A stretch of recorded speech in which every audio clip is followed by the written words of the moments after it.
attacks. There are those that can be used in other type of attacks, namely, particularly when it comes to U.S. bases across the region, which are closer to the Iranian territory. And I think in the U.S.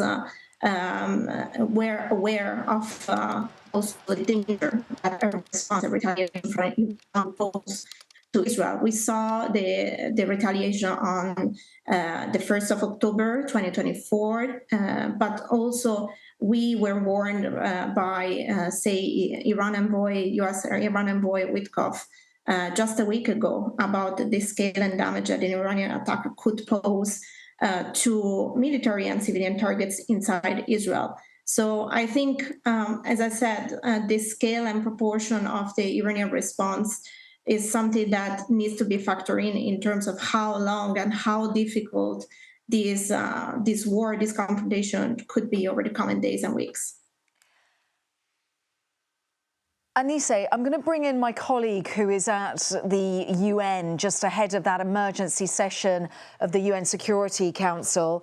But I want you to stay with us as we continue to monitor the smoke rising from Tel Aviv following that assault by Iran. Bahman, the UN Security Council, this emergency session is really going to have to tackle this, given the retribution that Iran has promised, given what we're witnessing on the ground in Israel. And it's unlikely that it could possibly convince either side to walk away from escalation at this point. I mean, the members will speak. They will call for de-escalations. Obviously, the Iranian representative will talk about how Israel has violated international law by attacking a sovereign country. Israel will have its defense that we've heard from its ambassador the last couple of hours. There was a press conference here saying they had to move because they had intelligence that Iran was taking steps that brought it would have brought it even closer to a nuclear bomb, even though the U.S. intelligence assessment, entire intelligence assessment of the U.S. government had just very recently said Iran is where it was before, which is it hasn't even made a decision to build a bomb. So those narratives will be expressed. Calls for de-escalations will be heard. We might hear from director of the IAEA, Mr. Grossi, to talk about the nuclear site in Natanz that was hit, whether there is any danger there for the population. They have inspectors underground, so we will hear from him as well. Secretary General or his representative will speak. All right, we've been listening in on BBC News coverage, breaking news coming out of the Middle East. You can see some live photos there of Tel Aviv, where you see a big smoke plume wafting off in the distance behind the cityscape, reportedly from Iranian missiles. So I want to bring in CBS News Middle East reporter Courtney Keeley. She is back here in Studio 57. Courtney, get us up to speed. What's going on, and also what are the people in Israel going through right now? Well, where they're going is to shelters. They've been ordered to go into shelters. Their air sirens are ringing across the country right now. We're hearing from the IDF, the Israeli Defense Forces, are confirming that Iran has shot ballistic missiles into Israel. Now, the question is there defensive systems? Is there Patriot a battery pack missile defense system and others in place? Yes, they would be. Will they be shooting out of the sky? Yes, they will be. Will they be doing it with the help of other countries nearby covertly? Yes, we've seen that in play in the past under the Biden administration. So Israel knows what to do, especially in a situation like this, to seek shelter and seek it quickly. It's Shabbat. It's Friday night there, and it's dark. So people will be hustling into their shelters, sheltering in place. But these ballistic missiles, as we talk, are firing and launched and being shot down. The question is, will some get through? That is the biggest worry. Yeah, and you mentioned Shabbat, obviously a significant day for people of Jewish faith. Is that any coincidence? And we may have to dip into our special report with CBS News. So quickly, is that any coincidence in your expertise? No, it happens. It does happen, and often on holidays and Shabbat there have been wars like Yom Kippur. So this isn't any significance. It just destroys any peace that the Israelis thought they might have had this evening. And I would expect that they know what it's like to be in the defensive position and have been before, so that civilians wouldn't be surprised that they're rushing into shelters. They probably were ready to do this. It is a country on high alert. 100 ballistic missiles, according to the Israeli Defense Forces, have already been fired. And talk to me a little bit about those defense forces protections for the people in Israel. They are able to shoot down the vast majority of missiles that are lobbed their way, but that isn't a perfect system, right? No, and the amount of ballistic missiles that Iran has is the biggest question. How much are they going to be able to launch while they're being attacked right now by Israel? They're under bombardment throughout Iran right now, including the private residence of Khamenei. That's unconfirmed, but that's what I'm hearing through Iranian sources. So we're hearing that in Isfahan, that people are in the streets shouting death to Khamenei. This is ongoing. This is a kinetic, high alert for everybody. The Israelis have been going through everything in terms of their own government, whether they're with them, the hostage crisis, the war in Gaza, the northern front with Hezbollah that decimated both sides. So this is a country at war since October 7th, but this is yet another moment of terror and trauma for Israelis and also for Iranians.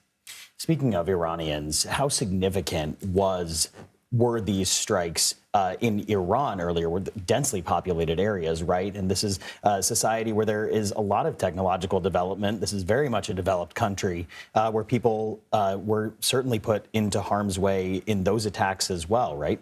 Sophisticated and educated is the Iranian population, and also good on social media, good getting those images out. But we did hear from Khamenei's social media himself confirming the martyrdom quote, as he put it, of three top leaderships, of Iranian scientists. Iranian nuclear facilities have been hit. Some of those depots have been hit. The second in command to Khamenei was hit, but already replaced.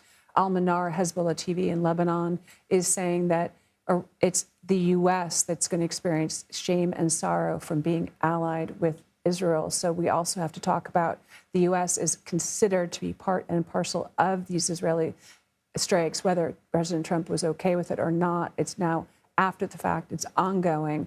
The Israeli military is saying it could continue for up to 14 days or more. So this is a beginning. This is sort of the just vast bombardment. And it took from last night until this afternoon for Iran to respond. They might have been scrambling for that. But they will be continuing to scramble because I think their oil refinery, again, unconfirmed, but black smoke billowing out of that largest oil refinery. And these are people that have been living under a repressive regime for decades. These are people that want that regime gone, but they don't want war either. Yeah, I mean, you know, I've been to Iran as a journalist, spoken to the people there. You're certainly echoing what the sentiment has long been for some time. You know, I just want to take a step back from the current situation that we're seeing play out right there. And you can actually see there's, I believe, more smoke rising from those images of Tel Aviv, but that actually is from moments ago. So that is probably what we were viewing on the BBC. But this all is happening to the backdrop of nuclear negotiations. Iran believed to be just days, maybe weeks away from that critical moment where they could enrich uranium to ultimately make a nuclear warhead. Where do those talks stand? How does this flare-up impact that? Well, Khamenei was, I was told by experts that he would rather go to war than agree to no uranium enrichment. There had been a way to potentially square that circle, put in a framework where Iran promised to not enrich uranium up to the level of the ability to create nuclear warheads, that they would have, you know, you can downgrade it, you can dilute the uranium and bring it back off that nuclear level into something less. And they could have done it on site. They could do many things. Somebody who was an expert in the room with the foreign minister who's been in all these talks, he told me that the foreign minister, previous talks, said, why would we want to take away the enrichment of uranium? Our scientists work so hard. So, you know, this sort of, it's all very cloak and dagger. President Trump really wanted a deal, but today he's reacting, you know, and kind of knowing that he had no choice. Whether he had a choice, whether he was okay with it or not, he did want those Oman talks to go on. He's still talking about talks continuing. But I really don't see any way through that the Iranians would save face or agree to any negotiations right now when they're basically in a war situation. Courtney Keeley helping us cover this breaking news. Good to see you back on set. Thank you for your insight, your expertise. We always appreciate it. And now I want to turn over to Robert Berger. We have him, I believe. Sir, give us your take on what is happening right now, what we're seeing on these images playing out in the Middle East. Well, basically, Israel is under missile attack from Iran. That's according to the Israeli military. There are reports on Israeli media that 5 to 7 areas have been hit by missiles. There aren't reports of major casualties or anything like that right now. But also another salvo of missiles is said to be headed toward Israel. So basically everybody bracing. People are going to their bomb shelters. Nobody's on the streets. And that smoke that you see there in the picture is apparently something that fell in the Tel Aviv area. Not clear totally if it's shrapnel or missiles, but according to reports on TV, it may actually be some missiles that got through Israel's defense shield. Robert, you know, it's my understanding that you're joining us from Jerusalem, and correct me if I'm incorrect in that, but can you just walk us through what is happening on the ground from where you are? Talk us through the shelters that people must be in or headed to right now, the sirens going off.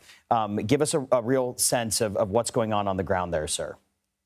Yeah, a little while ago, not right now, but a little while ago, we had sirens here in Jerusalem as well, and sirens pretty much all over the country. It seems that most of these missiles are being directed toward the Tel Aviv area. I did hear some booms here in Jerusalem, didn't see anything, but some of the missile interceptions. Hey, Robert, I'm so sorry to interrupt. We are going to a CBS News special report. Sure. You know what? I was mistaken in that. We are not yet going. Please continue your thought. Yeah. Just kidding. We are going to a special report. Okay. Robert, stand by.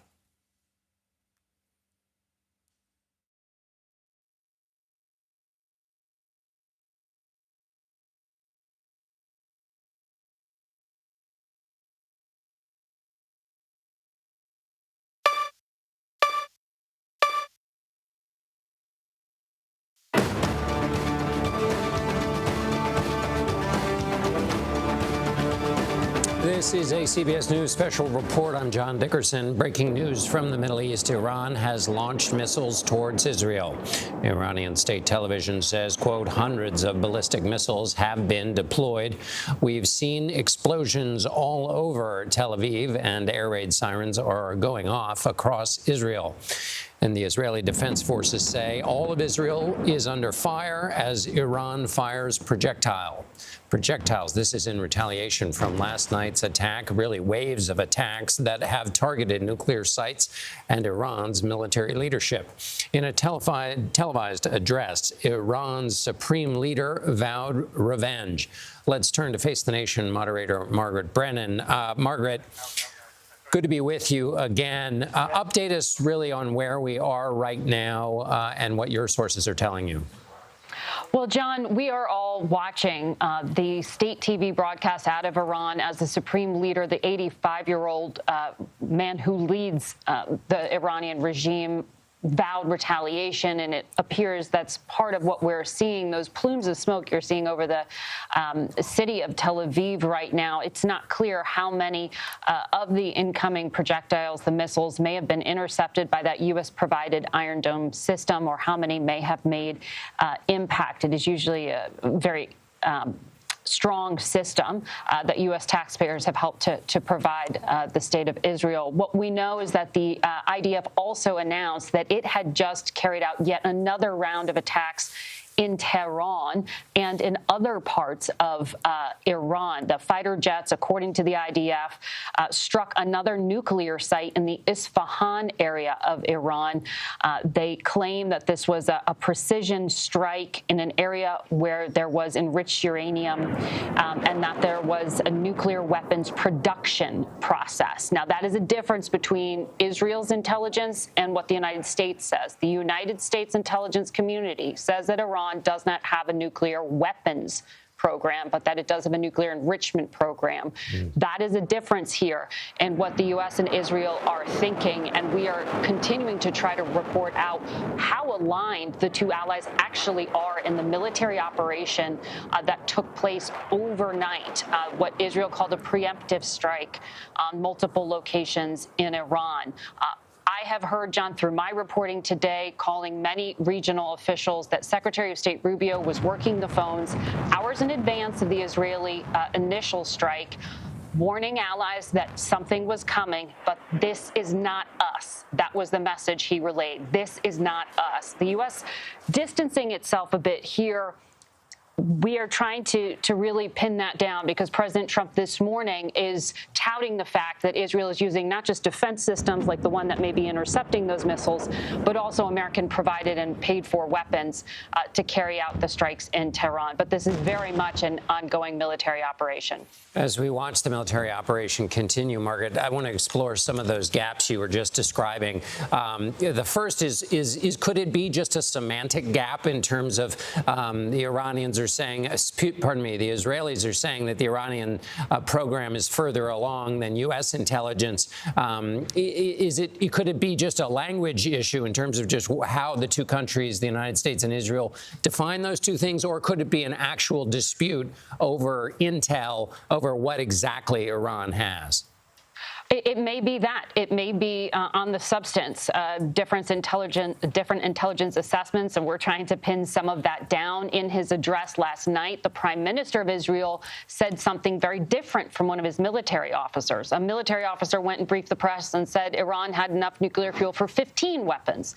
The Prime Minister said they had enough nuclear fuel for 9, and that they could do it in months or in as little as a year, and then others briefed in moments Iran would have a nuclear weapon. So we're trying to even just get clarity on exactly what Israel's own assessment is, and then how much it may differ from the U.S. intelligence assessment. And anyone can go, by the way, find that online. It's published. It's publicly readable, what the findings of the U.S. intelligence community was, because as of this March, they said Iran's nuclear program ended in 2003. It's the nuclear fuel they've been concerned about. The nature of the Iranian threat, of course, being important to understand whether this action is commensurate with the level of the threat. Let me also explore what you were discussing, Margaret, in terms of U.S. involvement. You said the Secretary of State, Marco Rubio, is on the phone saying this is not us. But as you pointed out, President Trump seemed to be suggesting something else, that he was involved in this operation, at least in one form or another, or knew that it was going on for a good long while.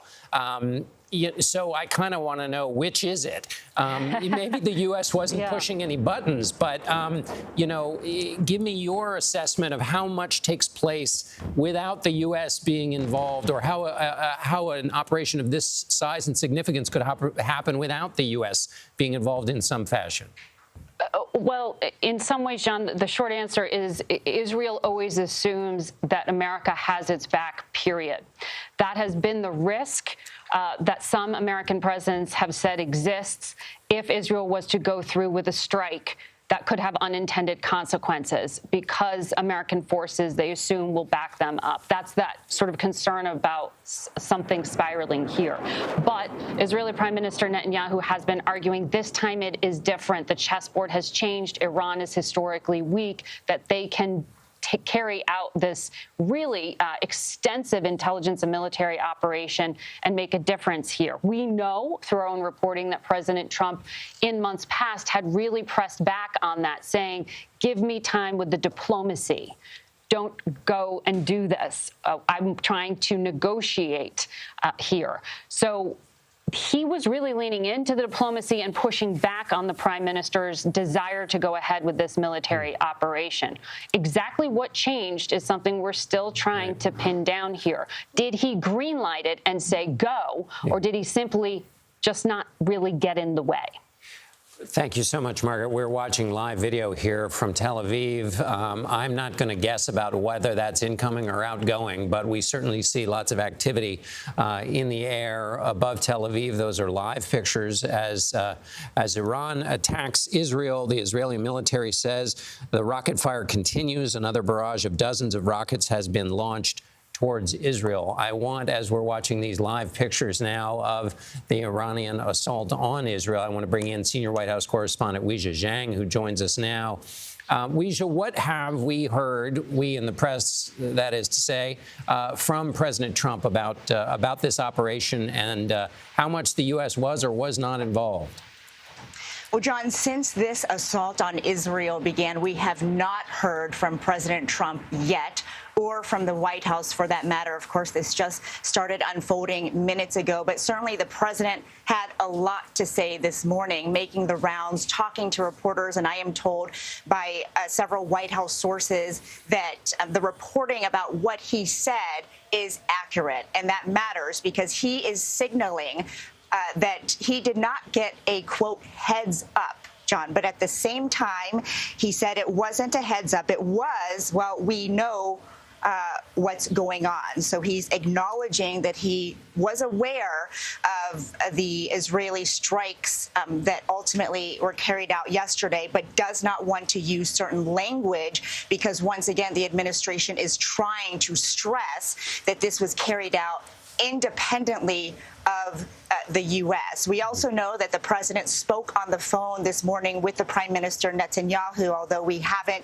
extracted any nuggets about exactly what they talked about, John. But just to go back to that first statement from Secretary of State Marco Rubio, who is also serving as the current national security advisor, it's important to note, John, that again, he wanted to stress that this had nothing to do with the U.S., that we are taking steps to protect our American interests and personnel in the region. He did not use the word support. He did not say the U.S. supports or stands next to Israel as they carry out this operation, which was notable to me because it was a departure from what we've seen from other official statements from the U.S. when they talk about providing any kind of support to Israel. The president, I think, just wrapped up a meeting with his entire National Security Council inside the Situation Room. We are also anticipating some kind of readout from that as they assess what to do, next steps, and how to alter the message now that Israel is taking all this fire from Iran. John. Weijia Zhang at the White House for us. Weijia, thank you so much for that update. Once again, Iran says it has launched hundreds of ballistic missiles attacking dozens of targets in Israel as part of its retaliation for Israel's attack last night and the waves of attacks that started since last night. Our coverage will continue on CBS News 24/7, your local news, and for some of you, tonight on the CBS Evening News. This has been a CBS News special report. I'm John Dickerson in New York.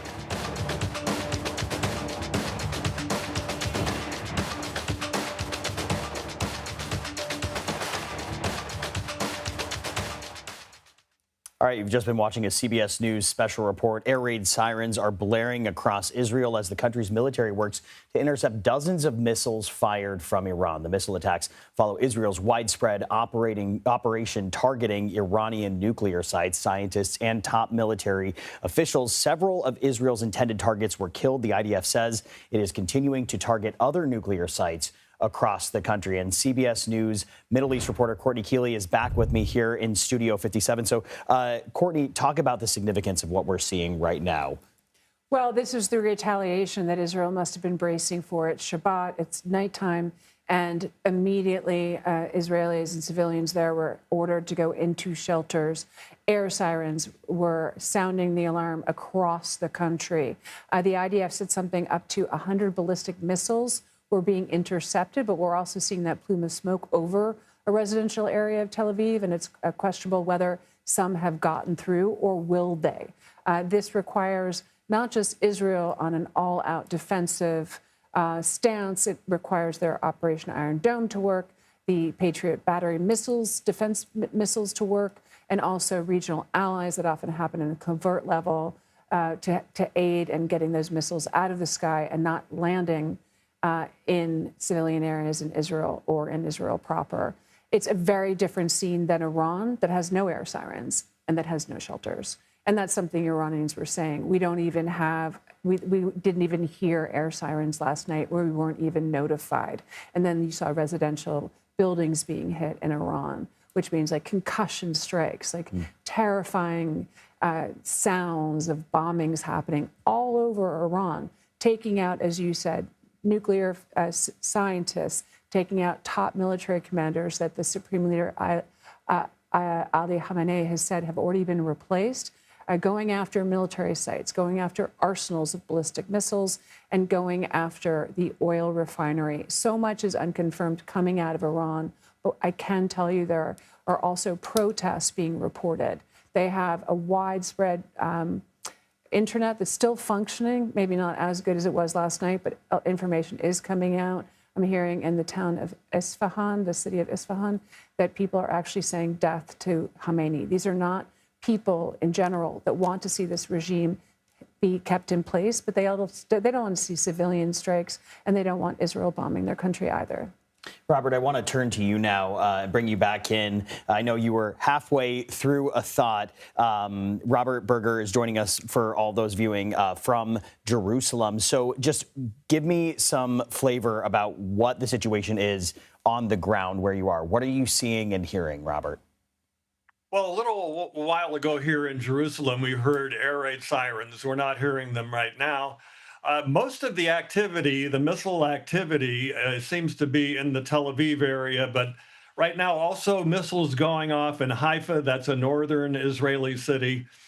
And the country is under missile attack. According to Israeli media, there have been 7 missiles that have gotten through Israel's defense shield. We've seen interceptions of the Iron Dome and other anti-missile systems intercepting some of the projectiles, but we also saw at least one get through on video with a big explosion. No reports of major injuries or serious injuries. 7 people hurt, according to the latest account, but a second wave of missiles is said to be headed toward Israel right now. So explain to me what, if any, kind of response, from what you're hearing on the ground there, what, if any, kind of response Israel has planned in this breaking news situation? Well, right now they're bracing because they carried out this huge attack on Iran earlier today with 200 warplanes traveling to Iran, which is about 1,000 miles away from here, where I'm sitting in Jerusalem, and hitting Iran's nuclear facilities. Now, those planes have mostly returned to base. There are reports of further attacks on another nuclear facility right now, but here in Israel, basically it's defense mode to try and knock these missiles out before they reach Israel. I want to bring in Eric Loeb, associate professor at Florida International University with an expertise in Middle East studies. Professor, thank you for taking the time to chat with us. So what sort of precedent do we have for these strikes? Let's contextualize this for our viewers right now. Well, in terms of direct strikes between Iran and Israel, the precedent that we have has just started since the October 7th Hamas attacks on Israel. And then the subsequent Gaza war since October 7th, 2023. Since that time, prior to today's attacks, there was an attack by Iran that really surpassed the threshold of directly striking Israel for the first time in its history, when it launched drones and missiles of the types that we're seeing today enter Israeli airspace. That was back in April of 2024. And then again, Iran did that again in October of 2024 as well, in response to some of Israel's actions and activities against Iranian assets in the region. And both times, Israel retaliated, but not to the level that we saw earlier today. And so we do have this precedent, but a very short precedent, I should say, but we're having increasing escalation by these audacious attacks by Israel that we saw yesterday or earlier today, I should say, and now a larger scale Iranian response that's happening as we speak that follows up an initial response of 100 drones that Iran launched against Israel in the wake of its attack that were largely shot down by Israel and some regional partners like Jordan. So, Professor, you say that this far overshadows any previous flare-ups that we have seen in recent history between these two countries. What's the concern here when it comes to this escalating into a wider conflict? Well, the concern is that in April and October of 2024, the attacks were very measured, we could say limited, even proportional, and really focused on military targets and infrastructure on both sides, where we were mainly talking about damage and destruction to facilities and very little collateral damage and carnage to military personnel and to civilians. And yesterday or earlier today, we saw Israel cross that threshold by killing and injuring dozens and hundreds of Iranians, both military personnel and civilians, as collateral damage that were in these residential areas inside and around these military targets. And so the concern is whether now Iran's response is also going to be limited to just military targets, or whether they themselves are also going to cross that threshold and have increased collateral damage and carnage among military and civilians, and then whether this continues to escalate into a full-blown conflagration that analysts and observers have been warning about since hostilities have increased since October 7th of 2023.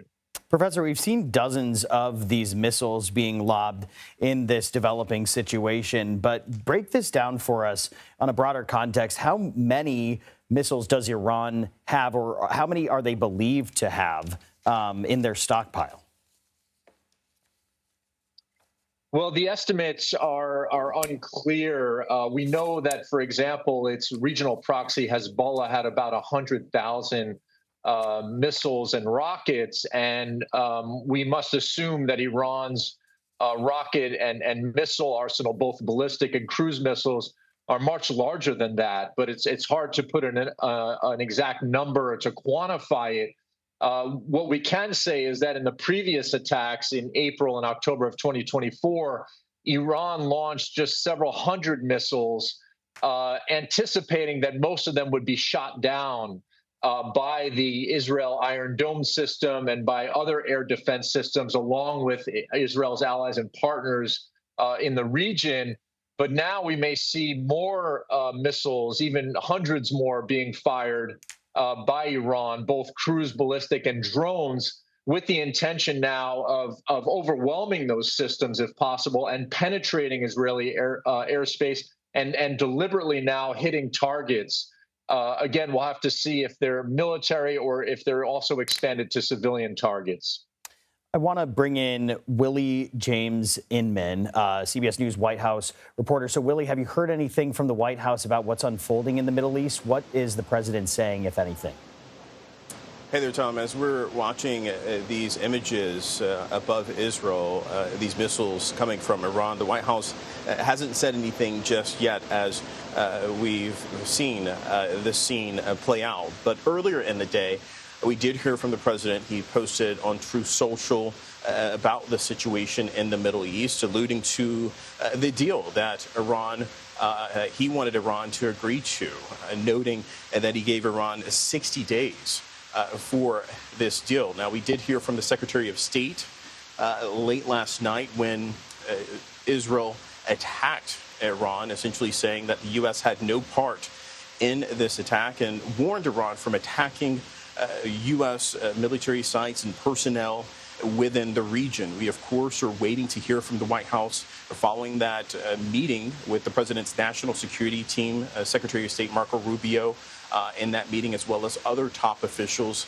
a meeting in the Situation Room, perhaps discussing what comes next, what messaging we'll perhaps see from the White House. We do, of course, know that the president did speak with Prime Minister Netanyahu of Israel. Unclear what they talked about, or waiting for a readout of that conversation as well. But in the moments, as we're seeing this play out live on our television streams, no statement yet from the White House in response to this Iranian attack on Israel, Tom. So what we're seeing is the Iranian assault.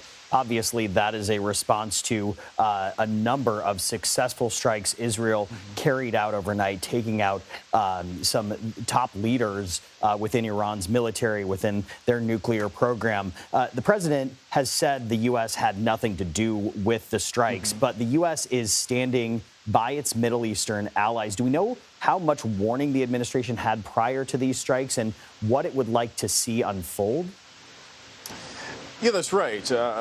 As we've been seeing the situation played out, it's really interesting, and you can read the tea leaves, if you will, in terms of how much notice the U.S. had. Remember, in the days leading up to this, the U.S. was warning citizens in the region to either depart or be vigilant about the increasing security situation that could potentially unfold with those increased tensions. Now, we, of course, know that the United States supplies Israel with a hefty amount of munitions, which perhaps were used in this attack that Israel carried out on Iran. And the president alluded to that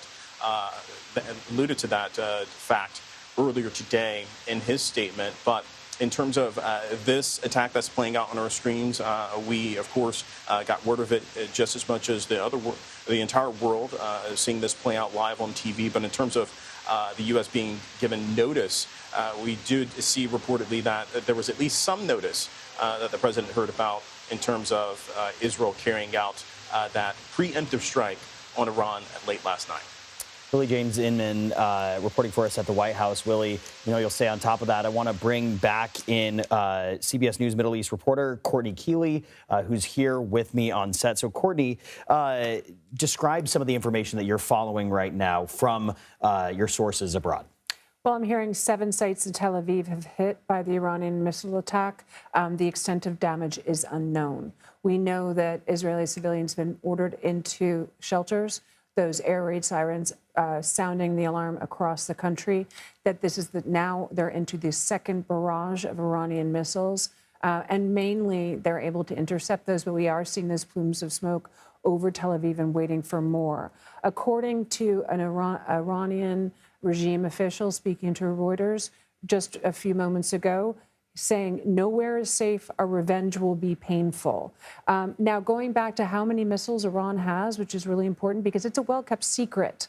They don't ever tip their hand, but according to open source reporting, I looked this up, about medium and short range, about 2,000 to 3,000, and then cruise missiles, 300 to 600 is estimated, and then they have all those rockets in short range. What they don't have is Hezbollah in place, being able to launch attacks like they used to into northern Israel or from their spots in southern Lebanon and from southern Beirut, the heartland. Naim Qassem, the Hezbollah leader, has vowed revenge, but we're also seeing these ongoing airstrikes over Iran on these arsenals, on these rocket supply spaces.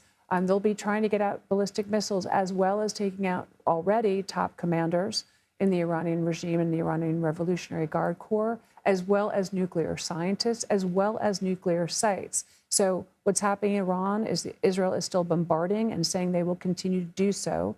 There are protests by Iranian civilians against Khamenei, and people are bracing for impact. They don't have air raid sirens. They don't have shelters. In Israel, they do, and that's where they are.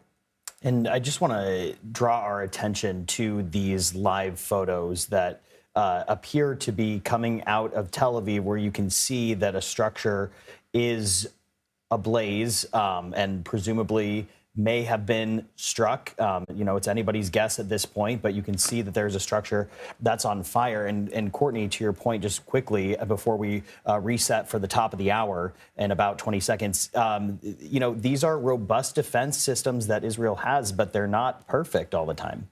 No, they're not. And that's the problem. As you see fires, that's probably from something they got through. As I said, 7 sites in Tel Aviv have maybe been hit. But whether there are actually people in there, whether there are casualties, remain to be seen.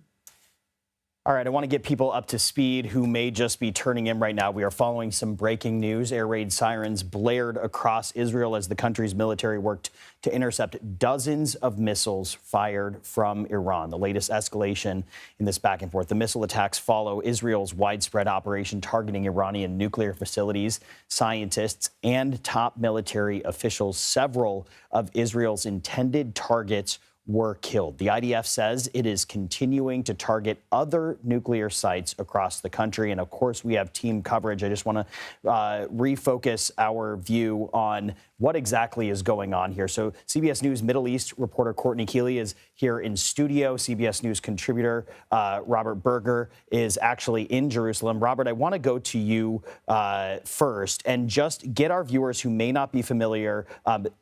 What exactly are you seeing on the ground, and how has this night been for you and other people in Israel? Well, for everyone, almost everyone across the country, there have been air raid sirens, and there have been waves of missiles coming in.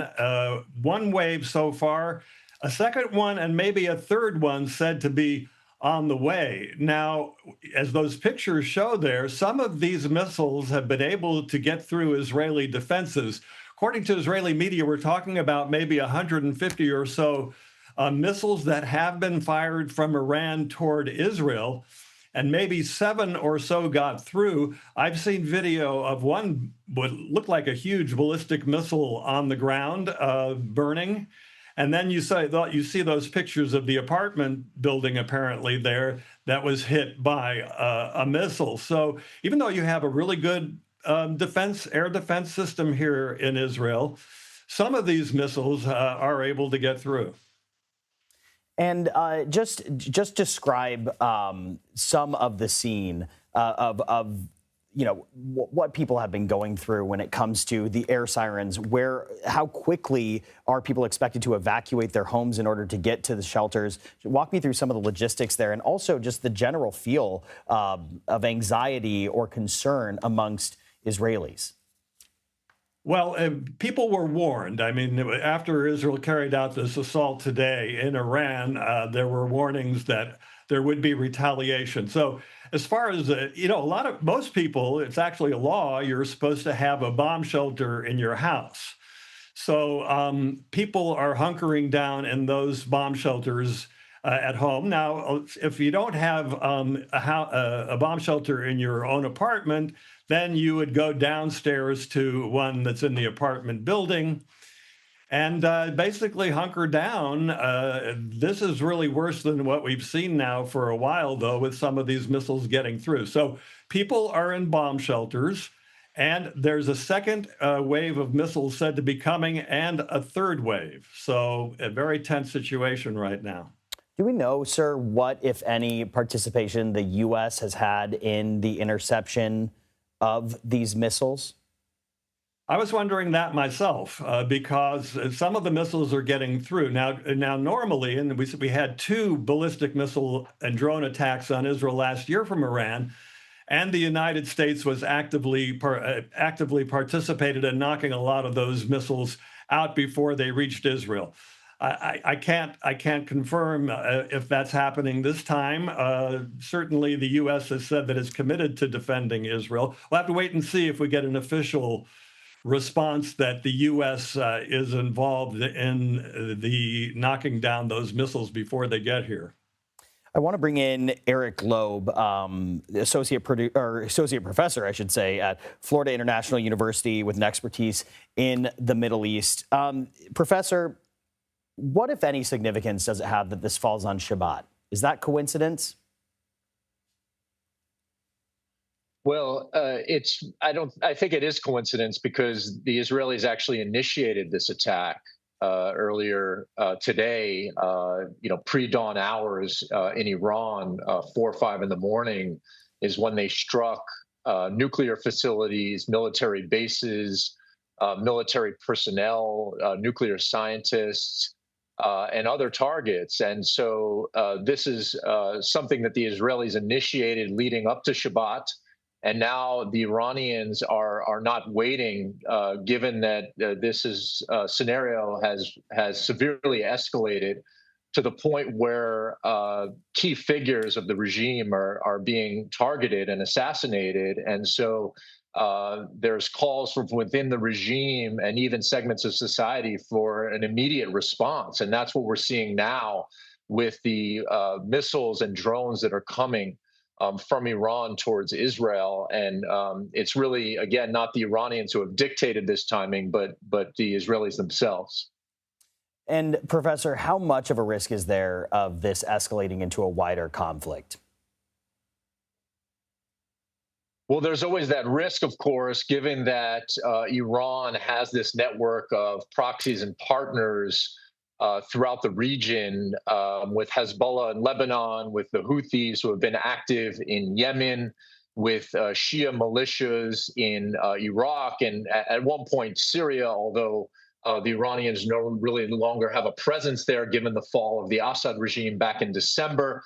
And so, as a caveat to that, of course, these partners and proxies, with the exception really of the Houthis in Yemen, have been severely weakened and degraded by the Israelis since October 7th, 2023. And so, so far, these partners and proxies of Iran have issued very timid statements saying that they condemn the Israeli attack, but they have not been very specific about whether they would participate in Iran's response against Israel, given the weakness of their position. One other question that I have, just taking a step back to the broader context of things, is you have the IDF already carrying out operations in the Gaza Strip. You now have the Iranian military without some of its top leaders, some of the top nuclear scientists that were leading its nuclear program. How does all of that play into this escalation that we're seeing here right now? Because both sides seem to be somewhat weakened because of this series of events. Well, I think on the surface, we could see from the events earlier today a clear Israeli victory, at least in the short term, in terms of how it was able to overwhelm Iran and really degrade its capabilities and personnel, using its air power and its intelligence superiority and prowess. But in the long term, we're going to have to see, as you've intimated, whether this contributes to Israeli war fatigue and overextension, given the various fronts that it's been fighting on since October 7th. Obviously, directly in Gaza, against the Houthis in Yemen, Hezbollah in Lebanon, on and off with Iran. And then on the Iranian side, of course, we'll have to see to what extent and how quickly, if at all, the Iranians could gather themselves and regroup against Israel. They're able to launch missiles at Israel now. As you've said, they've sustained large losses in personnel, although the supreme leader was very quick to replace them today. But nonetheless, I think we've seen a clear disruption in Iran's chain of command, and we'll have to see how Iran groups in terms of both its personnel and its military and even nuclear infrastructure moving forward. And just quickly, Professor, Israel has killed many of the leaders of Hamas and Hezbollah. Now it's targeting Iran. At this point, what is Israel's goal? Well, that's a big question in terms of what is Israel's long-term strategic goal. It says that it is doing this preemptively to stop Iran from acquiring nuclear weapons, although the estimates is that it was months, if not even a year or more away from doing that. So we may want to ask what other motives Israel had for launching this attack at this very specific moment. And even when we look at Israel's kinetic operations and activities in other theaters, whether it's Gaza, Lebanon, or elsewhere, there is a question in terms of what the ultimate military and even political goal is, and what is the end game in all of this, and whether a short-term victory for Israel today could translate into longer and stronger Iranian nuclear and military ambitions moving forward, setting not just Israel back, but even the region back in terms of its security and stability. Thank you for that insight, Professor Eric Loeb. CBS News security contributor Sam Vinograd is here now. And Sam, I want to bring you into this because obviously, I'm mistaken. We do not have Sam Vinograd just yet. So let's go back to Courtney Keeley in the meantime. You know, as the professor was saying, Iran has sustained a number of losses, both inside its country and then also, Hezbollah and Hamas. Where do we go from here?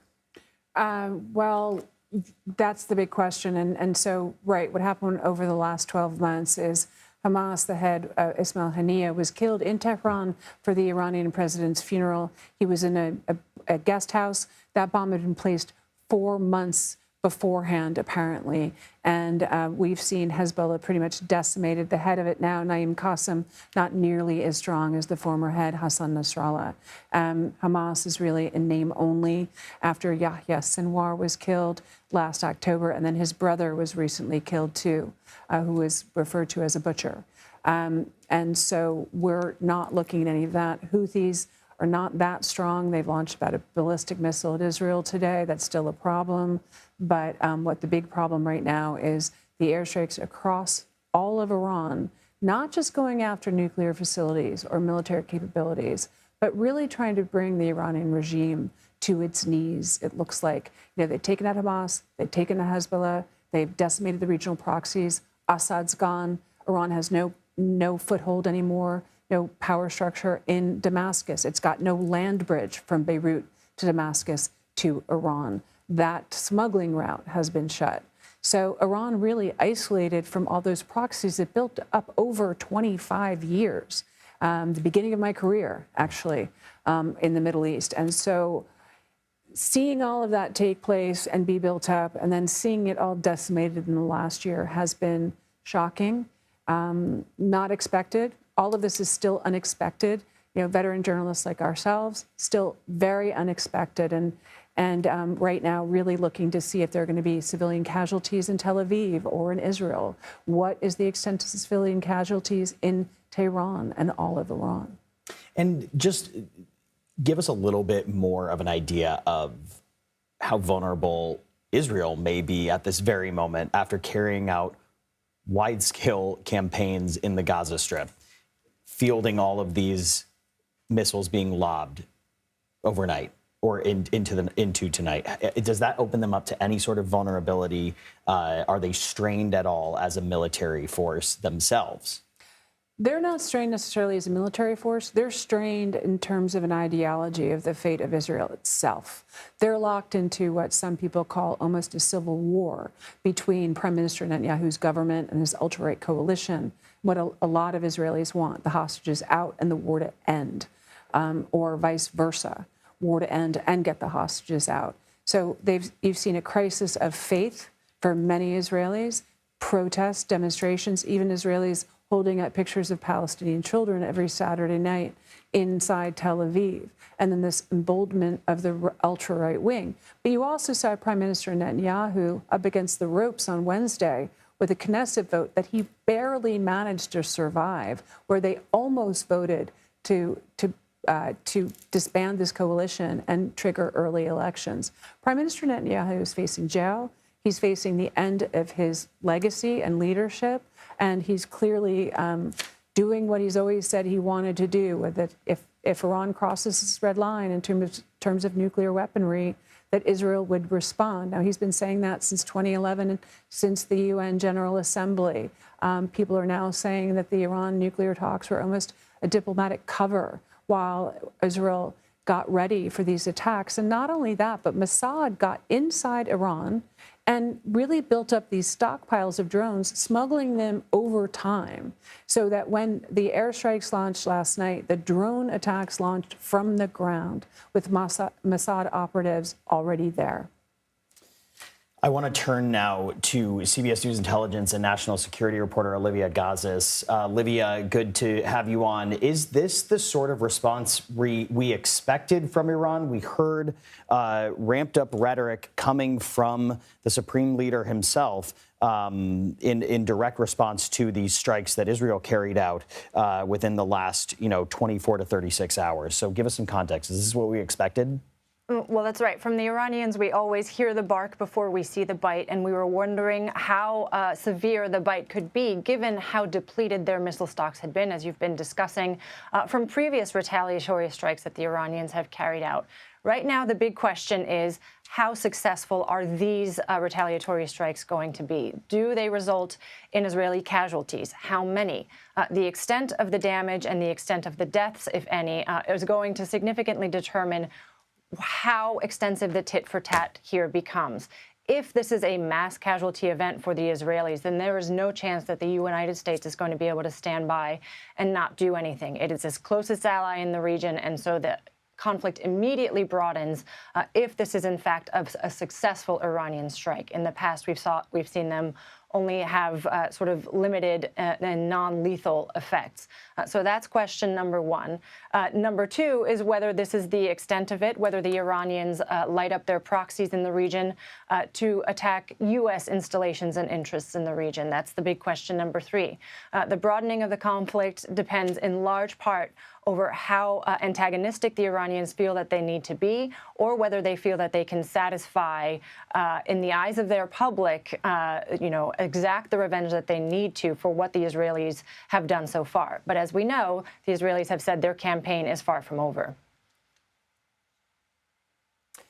And we are just learning that the UN Security Council is having an emergency meeting at Iran's request following these escalations within the last 24 hours. Of course, we'll be following that very closely. Olivia, I want to ask you about Israel and Hamas.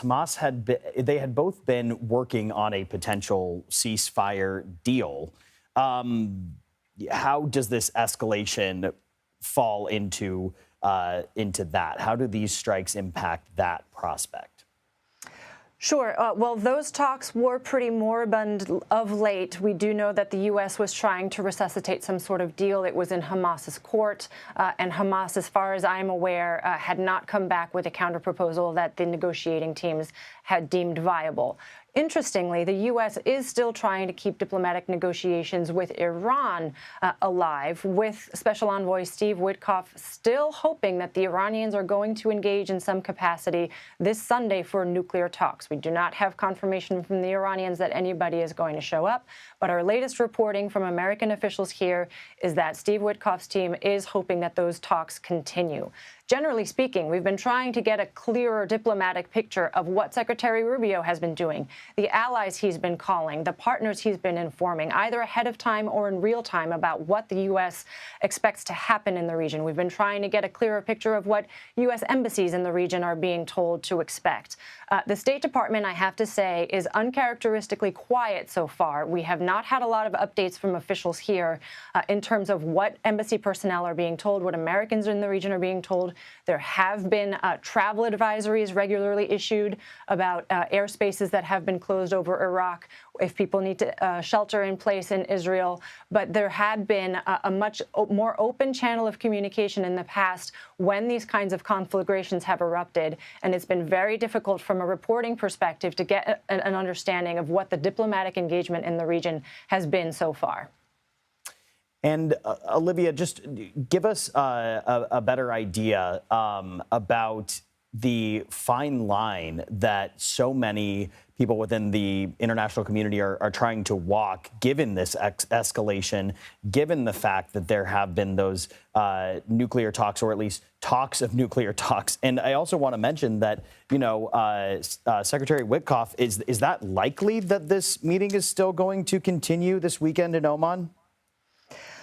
Well, so first on the diplomatic front, you have heard calls for restraint roundly from European governments. You've heard the head of the EU diplomatic arm say that this is a time for restraint, for diplomacy. Let's not see further escalation. You heard President Macron of France come out today and say, indeed, that Iranian's program was at close to a critical point, but that what this moment requires is diplomacy and not, again, further military engagement. There's a great concern that this conflict that is right now confined to Israel and Iran could easily spill over to engage other partners of each of them. I know the Iranians have also been speaking to the Russians. There's been a lot of conversations that we understand that are being had, but the calls for restraint right now seem to be falling on deaf ears because Iran is clearly taking the steps that it believes it needs to take in order to respond to an operation by the Israeli government that we understand has been effective, has caused Iran to scramble, according to some of the officials on the intelligence side that I have been speaking to today. The assessment is that so far the Israelis have managed to put Iran on its back foot and make it contemplate what exactly it wants the contours of its response to be. So that is the state of affairs from sort of the international perspective. To your question on Special Envoy Witkoff, yes, again, our understanding, somewhat surprisingly, given how heated this moment is and given how much activity there is in the region, is that that team is still hoping that talks can take place. Again, we do not have confirmation from the Iranians that they are keen to participate, but we do have these continued expressions of hope by the American side that there will be some sort of continued talk about the dismantlement or the future of the Iranian nuclear program that was supposed to happen on Sunday. You know, I'm seeing reports from the Israel Defense Forces that some 150 missiles in the first two barrages were fired, that there may be a third wave anticipated or incoming as we speak. But I want to switch it over to the White House now. Joining us is CBS News White House reporter Willie James Inman. So, Willie, you know, we are hearing and seeing reports that the U.S. is helping to intercept incoming ballistic missiles. Do you know anything about U.S. involvement? Have you been told anything, I should say, about U.S. involvement in protecting Israel? Give us a little bit more of an idea of what role the U.S. is playing here. Yeah, that's right, Tom. We are seeing those reports that the U.S. is involved in terms of Israel's defense. We haven't been able to confirm that fact ourselves, but we have reached out to the White House to see about any details as to how the U.S. is involved in helping protect the state of Israel as those Iranian rockets rain down on that country as we speak. We, of course, know that there are U.S. assets in the region and that the U.S. is a close ally of Israel, providing a large sum of weapons, defensive and offensive weapons, to the Israelis for years now. And we know that there are bases in the region that the U.S. is concerned about. Remember, when that statement came from the White House, from Secretary of State Marco Rubio last night, he not only mentioned that the U.S. was not involved in this attack, the Israeli attack against Iran, but he also warned Iran about attacking U.S. personnel and bases in the region, U.S. assets in the region. And we are able to report, according to our sources at CBS News, that troops at one base in Iraq and one base in Syria were ordered into bunkers about an hour ago. They spent roughly an hour in that bunker, and they were able to get out of the bunker just moments ago. It really just shows how serious the U.S. is taking this situation as troops hunker down to protect themselves amid these ongoing tensions between Iran and Israel, Tom. And Willie, we know that that is a development, obviously coming into us in real time, but that is also kind of reminiscent of preemptive steps that the U.S. has already taken, just highlighting the number of assets that are in that region, removing some of the non-essential workers from various surrounding countries to be prepared to get out in the event of this escalation. So President Trump has said the U.S. had nothing to do with the strikes that Israel sent to Iran. But the U.S. is standing by, of course, Israel in all of this. Do we know how much warning the administration had prior to these strikes and what it would look or what it would like to see unfold in this region? What's the strategy here from your sources within the White House? Yeah, well, President Trump himself has been pretty clear that he doesn't want a war. He doesn't want to be involved in a war. Now, we are learning, according to sources, that he was informed of this preemptive strike by Israel on Iran, but that he didn't greenlight this attack. So while the U.S. supports Israel, note in that statement coming from the Secretary of State, Marco Rubio, as my colleague Weijia Jiang perfectly pointed out a little while ago, it didn't necessarily say that they are supportive in terms of Israel's strike against Iran. Now, we, of course, know that those conversations had been ready to restart about the Iranian nuclear agreement this weekend with Steve Witkoff, the special envoy dispatched to the region. The Iranians, it's unclear if they will show up, but the Americans, they're still hopeful that they can have those conversations. And President Trump, in a couple of social media posts, really blasted the Iranians in that post. Those two posts that he sent out this morning, saying that he warned the Iranians to accept the deal offered. Of course, that was a deal that they rejected just days ago. But he also talked about that time limit, that 60-day time limit. And now we have these potential conversations. It's unclear if they will continue to proceed. But one of the things, two things, I should say, is clear. The U.S. oftentimes stands by Israel through thick and thin. But in this case, the U.S. not directly involved with that attack. And on the other side of it, the Americans hoping to continue those conversations with the Iranians amid this certainly increased tensions between Iran and Israel, with first that preemptive strike last night and the Iranian response as we're seeing play out on our screens. Willie James Inman at the White House, we appreciate your reporting. Once again, to get viewers up to speed, we are looking at live images out of Tel Aviv. You can see smoke billowing from a building after a barrage of missile strikes from Iran. We still have no word on the number of injured just yet. We're going to take a quick break. We'll be right back.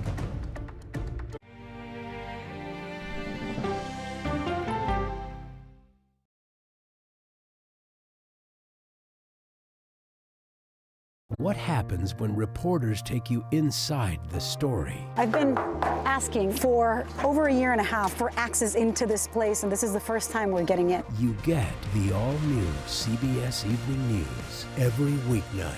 This is CBS.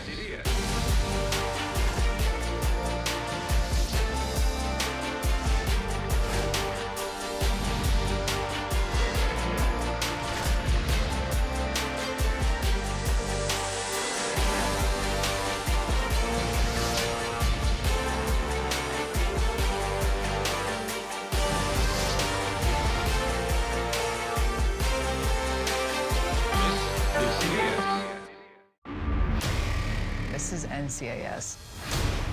You put on that uniform, you agree to protect the person next to you, no matter what. Welcome to Australia. Match made in heaven.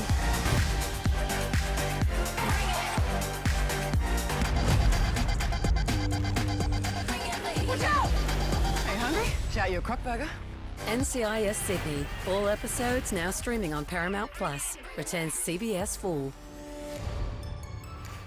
I'm Erin Moriarty of 48 Hours, and of all the cases I've covered, this is the one that troubles me most. Listen to Murder in the Orange Grove, the troubled case against Crosley Green, wherever you get your podcasts.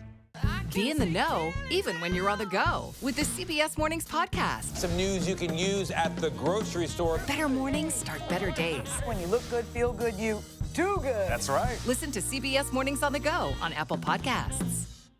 What happens when the world's best journalists come together? Write a prescription for the healing of America. We're retired and this is our paradise. No, it's gone. You get the stories of America every night. You get the all-new CBS Evening News every weeknight. I can only describe it as evil. Follow and listen to Train to Kill, The Dog Trainer, The Heiress, and The Bodyguard on the free Odyssey app or wherever you get your podcasts. My job can get dangerous sometimes, but I'm very good at what I do. I know you're scared. I'm here to help. They said you were the best. Your daughter hired me to bring you home. I made her promise I would never stop looking. Thank you. Thank you. Thank you. You hear about the reward? Come in. Okay. Tracker, all episodes now streaming on Paramount Plus and returning CBS Fall.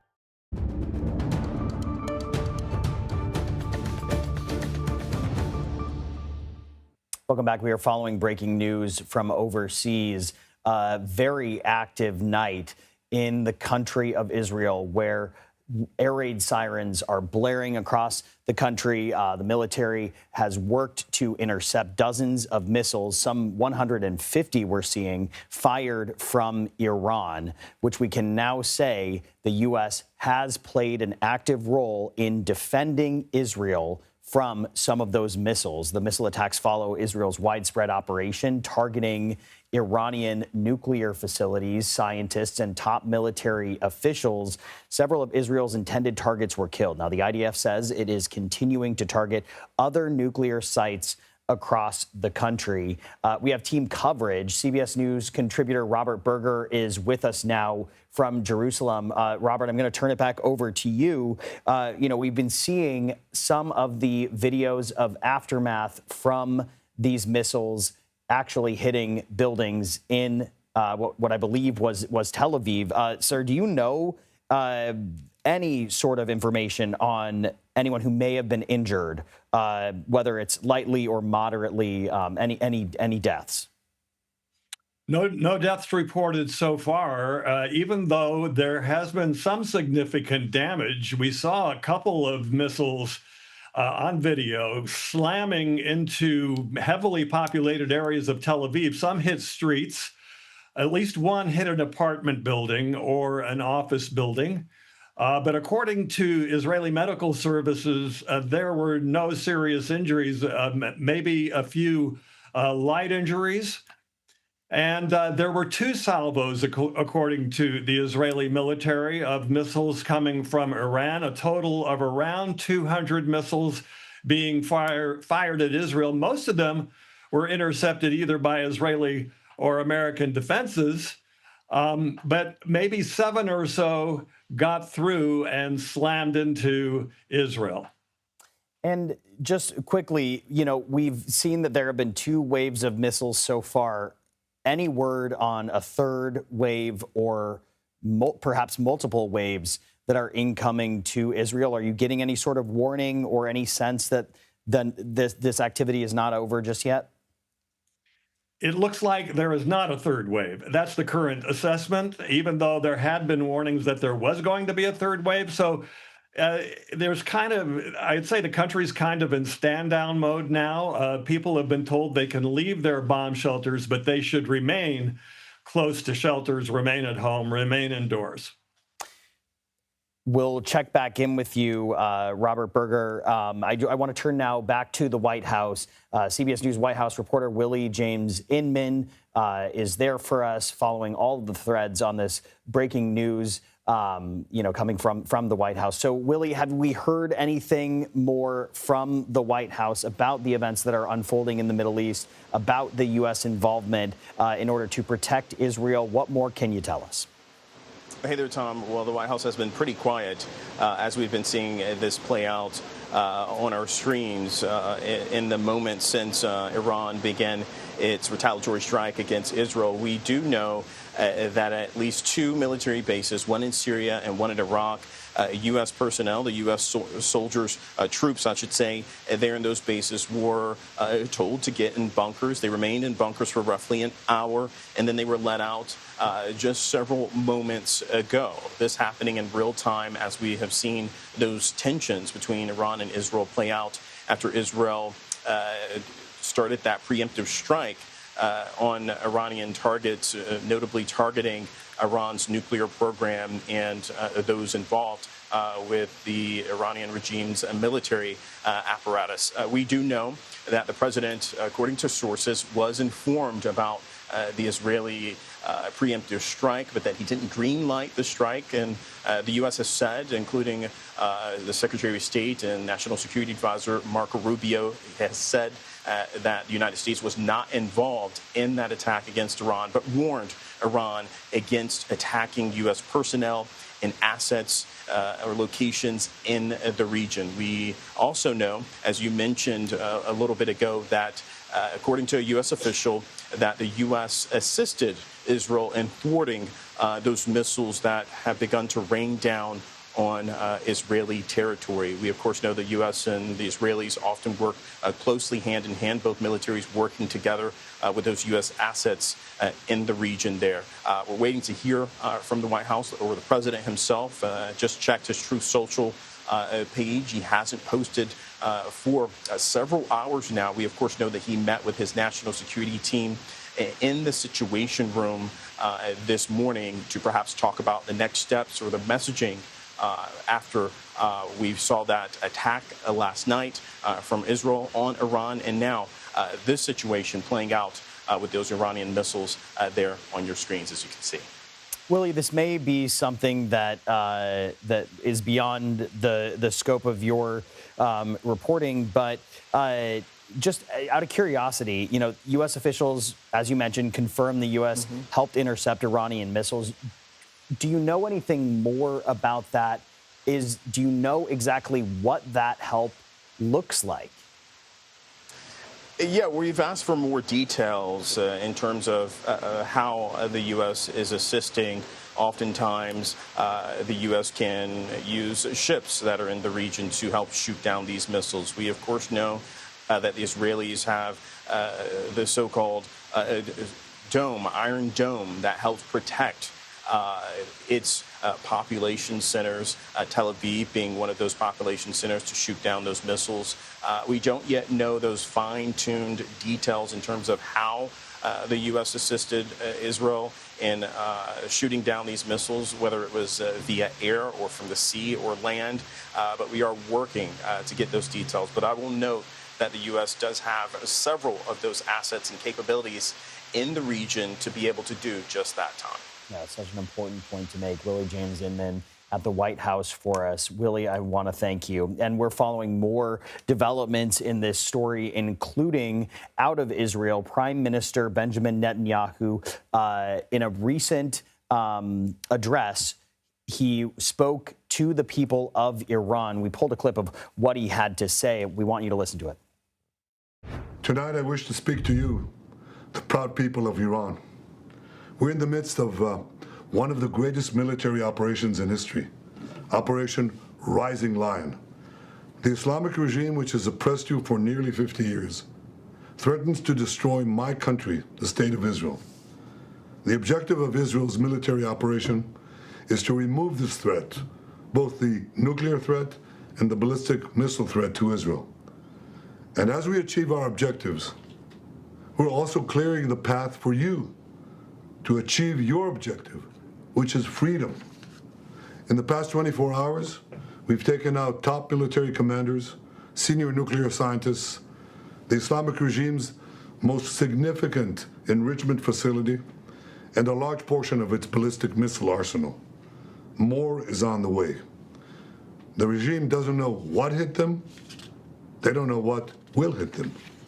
The nation of Iran and the nation of Israel have been true friends since the days of Cyrus the Great. And the time has come for you to unite around your flag and your historic legacy by standing up for your freedom from an evil and oppressive regime. It has never been weaker. This is your opportunity to stand up and let your voices be heard. Woman, life, freedom. Zan, Zandegi, Azadi. As I said yesterday and many times before, Israel's fight is not with you.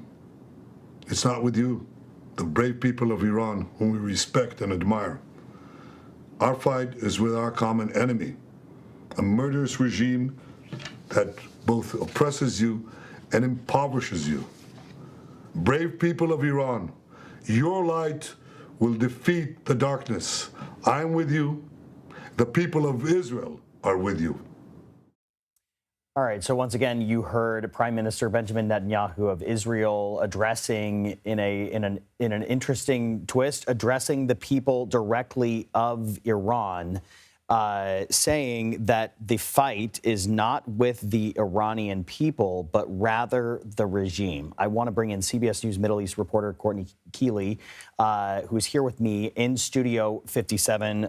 Courtney, you have been covering this region for so long.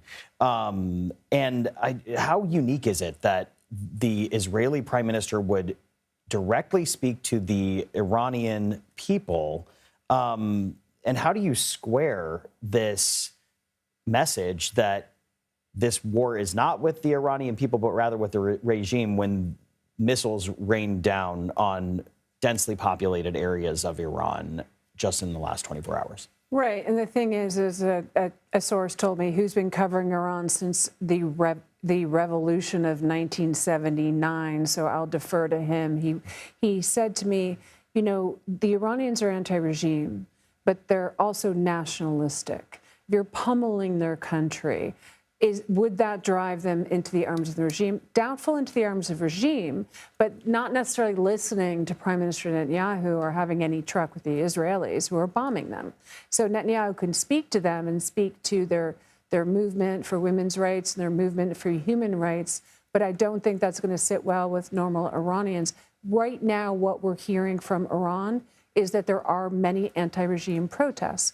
But we also saw protests in the thousands waving the Iranian flags and in support of Iran and the regime. So the question is right now, who will prevail? And it seems like the Ayatollah Ali Khamenei is still in power.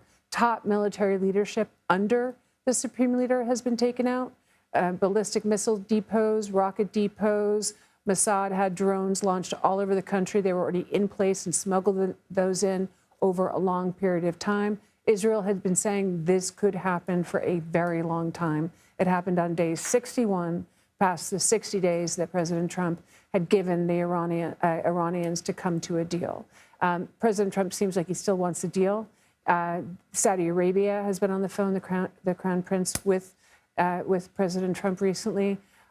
Will cooler heads prevail? We're seeing ballistic missile attacks over Israel and some getting through, light to moderate injuries. We're seeing civilians being killed inside Iran with those attacks ongoing. And it looks like Prime Minister Netanyahu, while speaking to the Iranian public, is still going to go as far as he can in favor for Israelis and what they see and what he has seen, most importantly, as an existential threat for a very long time.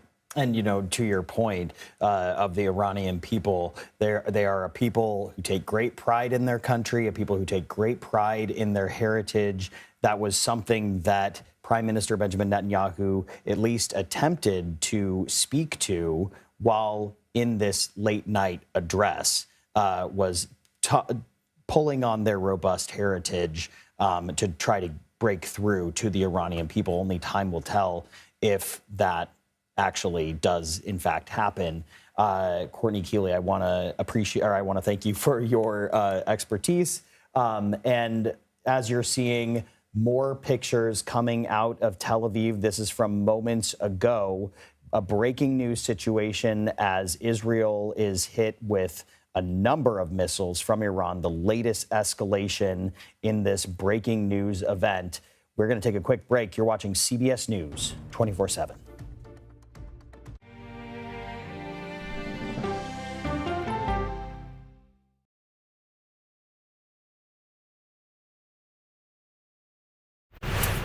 We're NCIS. You guys want to see me do the cha-cha slide? Can we get to the body, please? Right. Oh, what's got you so punchy lately? Not punchy. Passionate. This is a great team. For what? We're NCIS. NCIS, all episodes now streaming on Paramount Plus and returning CBS Fall. No matter how you start your day, one thing is clear. Actually, two things. Pretty sure it's three. Guys, whether it's news, money, health, or wellness, sports, movies, or even inspiration. Clearly, CBS Mornings is the place to be. That's like 7 things. Okay, clearly, I'm bad at math, always been. Clearly, CBS Mornings, weekdays at 7 on CBS. We can start whenever you're ready. Ready? Yeah. No, stop! Wrong pedal, wrong other pedal! Oh! He's in a wheelchair! What do you want? Not stop the car! That's a kid! Kid!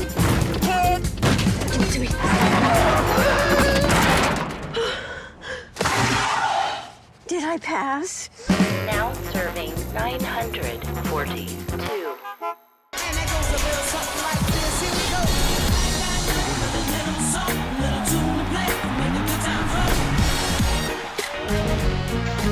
Go to the ends of the earth. We'll hit the heights. A great adventure together. And reach for the stars. Star power. I like it. So cool. But wait, there's more. Experience thought-provoking. Something that's undeniable. With mindfulness. Innovative. Magical. It's like being a child. And truly original reporting. God, you do your research. I tell a good story. Because there's always something new under the sun on CBS Sunday morning. Hi, CBS. I'm Tom Ellis. I can't wait for you to see my new show, CIA, coming CBS Fall. What happens when the world's best journalists come together? Write a prescription for the healing of America. You get the stories of America every weeknight. You get the all-new CBS Evening News. When everything's on the line, real heroes rise to the occasion. Or die trying. We're firefighters. We're gonna find a way to get you out of here. We take the hits together. We're on the same team. I'm right here with you, no matter what. I would never leave you hanging in the deep end. This place is a way of giving you new family. Fire Country. All episodes now streaming on Paramount Plus and returning CBS Fall.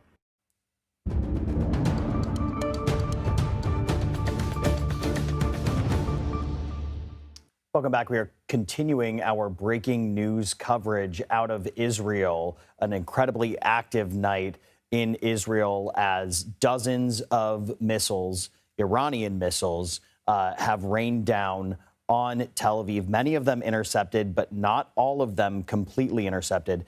Before we took a commercial break, you saw some buildings that had caught fire, what appeared to be some areas that had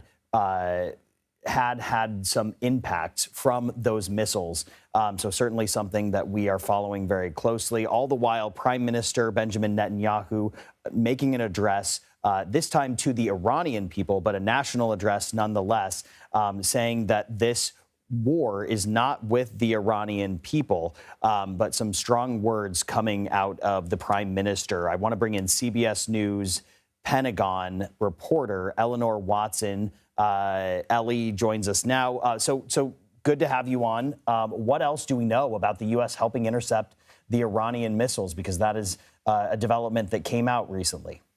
Yeah, so two U.S. officials now tell CBS News that the U.S. has assisted Israel in defending and intercepting Iranian ballistic missiles. We don't know quite the details yet of what assets were involved or how many missiles were intercepted, but we do know that the U.S. does have at least 2 destroyers with ballistic missile defense systems out in the eastern Mediterranean earlier this morning, sent another one from the Western Med to start sailing closer to Israel.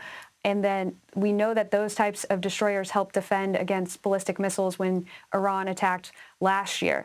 The U.S. also has air defense systems across the Middle East because the U.S. still has about 40,000 U.S. troops at different bases in the Middle East. So we're efforting the details to which systems, which assets were used to intercept missiles and how many. And what else are you hearing about how the U.S. is viewing these strikes? So the concern going into the potential for Israel to strike last night in Iran was how big and how soon could Iran follow through, if it decides to follow through, on its promise to retaliate against not only Israel, which is now done, which was expected, but also against the U.S.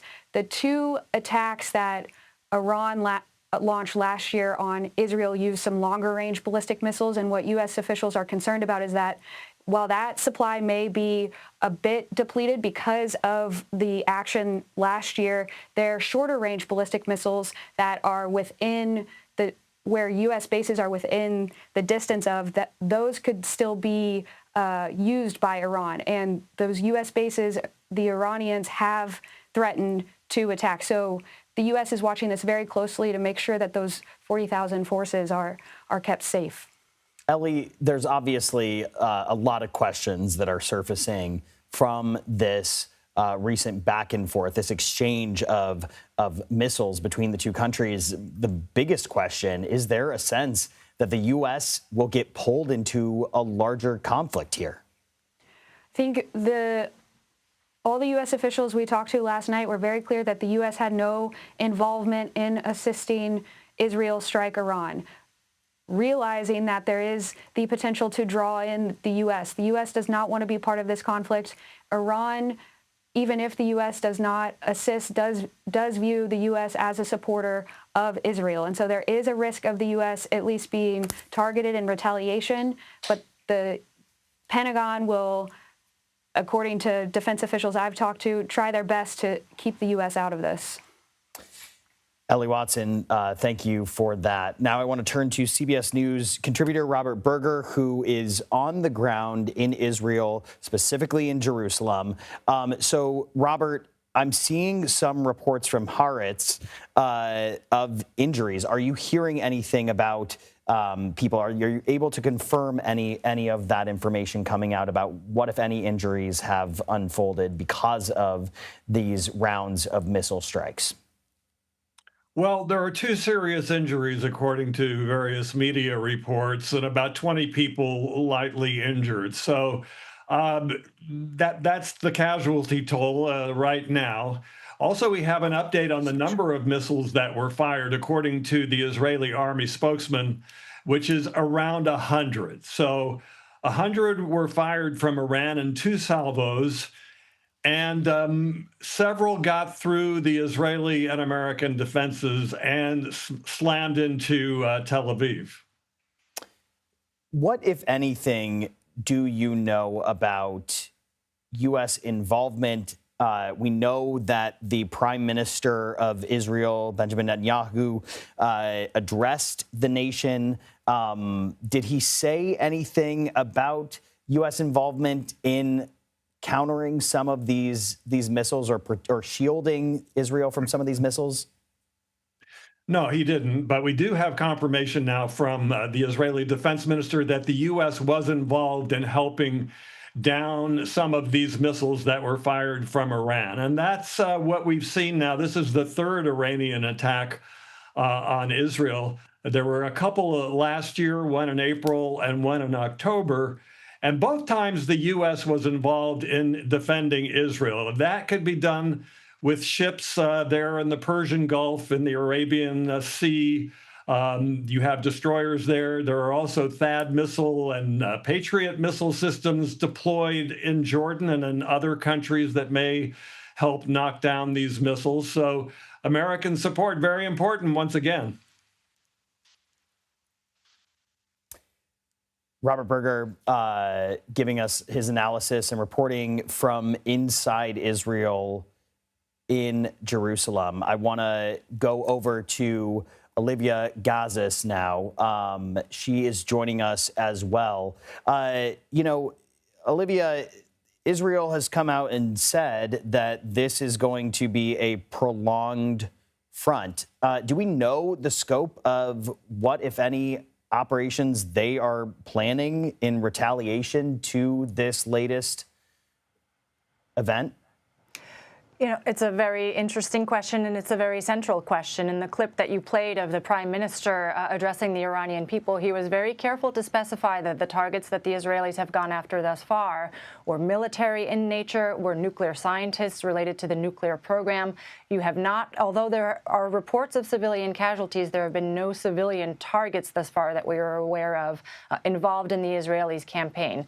Now, how does this conflict broaden? It broadens if the Israelis do start to target other types of Iranian infrastructure, financial institutions or things of that nature. If it goes beyond the nuclear program, then that risks broadening the conflict in general, because the Iranians will aim to retaliate in a similar fashion.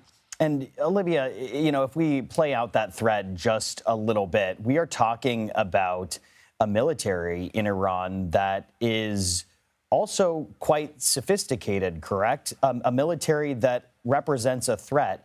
And just want to give you a heads up, we have about a minute for you to give us your take on that.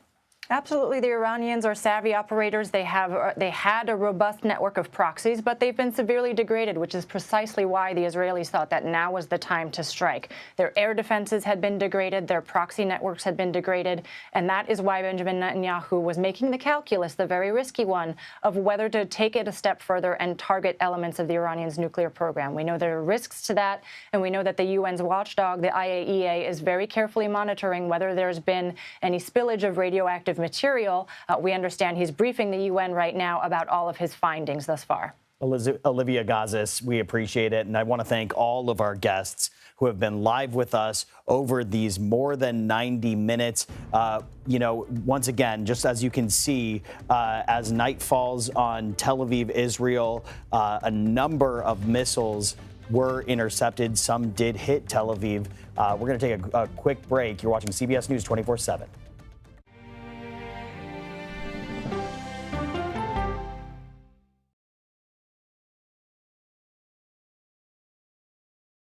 CBS Mornings is clearly fun. Money saving. Dollar Jill's here to tell us what it means for you. Clearly delish. So what's on the menu today? Clearly, CBS Mornings weekdays at 7 on CBS. What happens when the world's best journalists come together? Write a prescription for the healing of America. We're retired and this is our paradise. Now it's going. You get the stories of America every night. You get the all-new CBS Evening News every weeknight. This is CBS.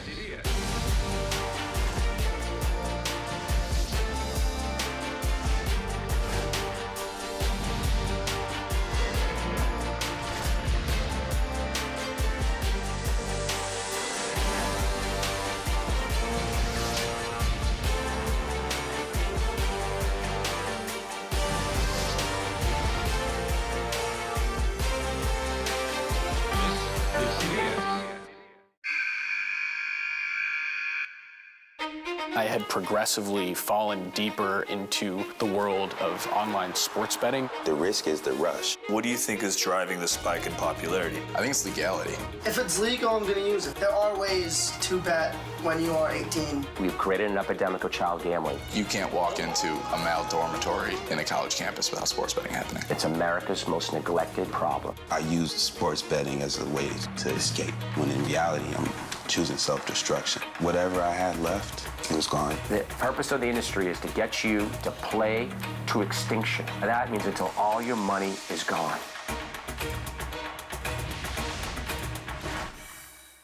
Go to the ends of the earth. We'll hit the heights. And reach for the stars. Star power. I like it. Ta-da! I want to be part of this. Because there's always something new under the sun on CBS Sunday morning. You've probably heard of the NCIS from the hit TV series, but we're about to take you inside its real-life work. Listen to 48 Hours NCIS early and ad-free on the 48 Hours Plus subscription on Apple Podcasts. Okay, let's go. You guys good? Start at the beginning. All right, we good? Keep going. The clock, it's ticking. Off we go. 60 minutes. Is this what you want? 60 minutes. 60 minutes! It's time for 60 Minutes. Sundays on CBS.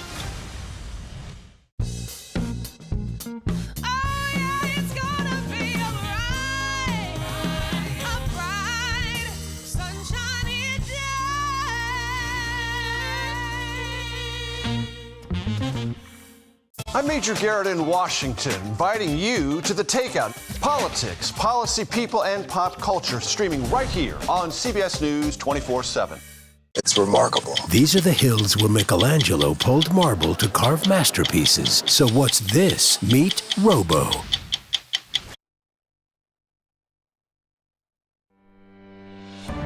You're watching CBS News 24/7. I'm Juliette Goodrich. We are following the breaking news in Israel, where Iran has fired hundreds of missiles following Israel's strike on Iranian nuclear and missile sites. Iran's state-run news site delivered the news, and this all comes after Iran's supreme leader vowed revenge on Israel for strikes on its nuclear and missile sites.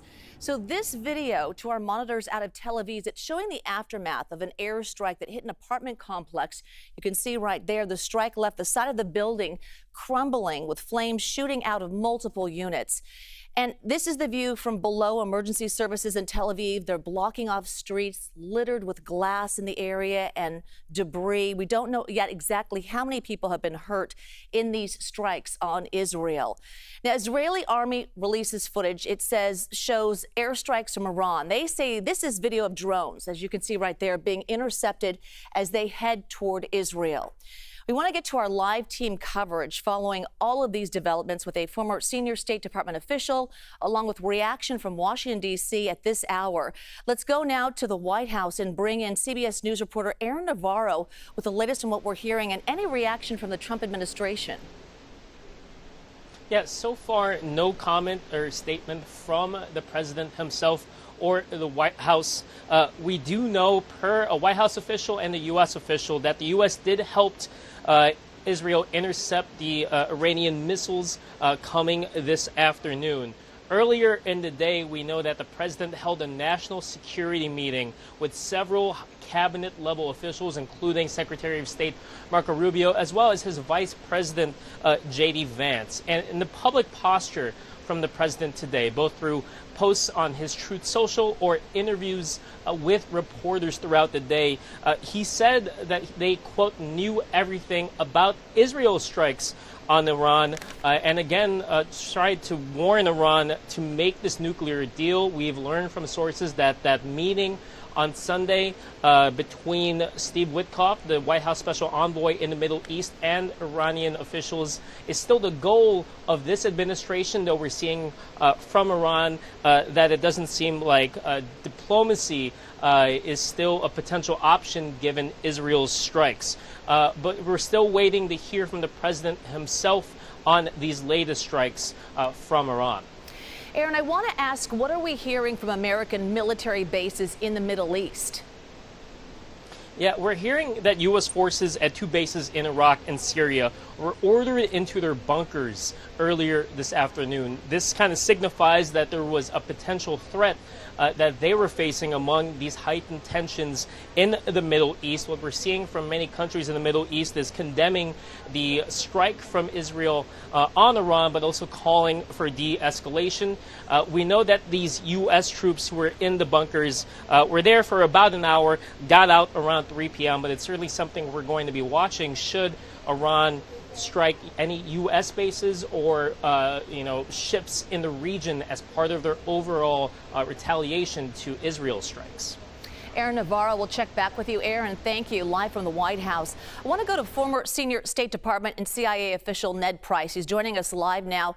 Ned, the White House is saying the U.S. is helping intercept missiles right now, Iranian missiles.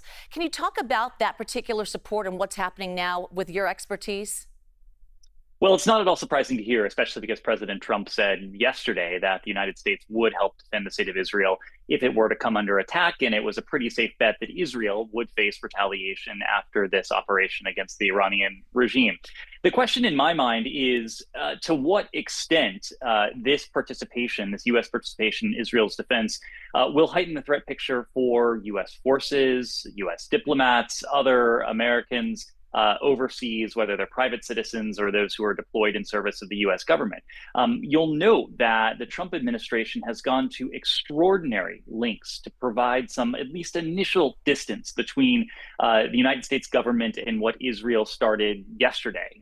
In fact, Secretary of State Rubio's statement yesterday called this a unilateral operation, said the United States played no part in it. We've heard that from others within the U.S. government. And that was a strategic choice to try to signal very clearly to Iran that we played no part in this and we should face no consequence in terms of their retaliation. Now that the United States is very clearly and explicitly and even publicly taking part in the defense of Israel, the question on my mind is, to what extent will that put our forces, our assets, our infrastructure in Iran's crosshairs? The administration, I think, has done well in signaling very clearly to Iran that it should not make the colossal mistake of targeting American assets and interests. But Iran has not always done the wise thing. And my concern is that they may try to bring the United States into this in the days ahead.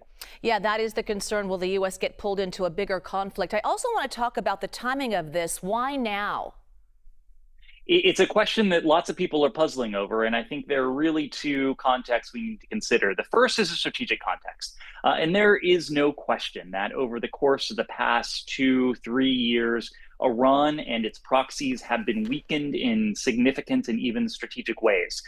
In the last barrage between Israel and Iran in October of last year that followed an earlier exchange of fire in April of that year, Israel was successfully able to take out much of Iran's air defense, leaving a hole, as it were, for them to eventually go after the nuclear infrastructure that they've been doing over the course of the past 24 hours. On top of that, Hezbollah has been decapitated. It's in a weakened state as a result of Israel's operations over the course of the past 18 months or so.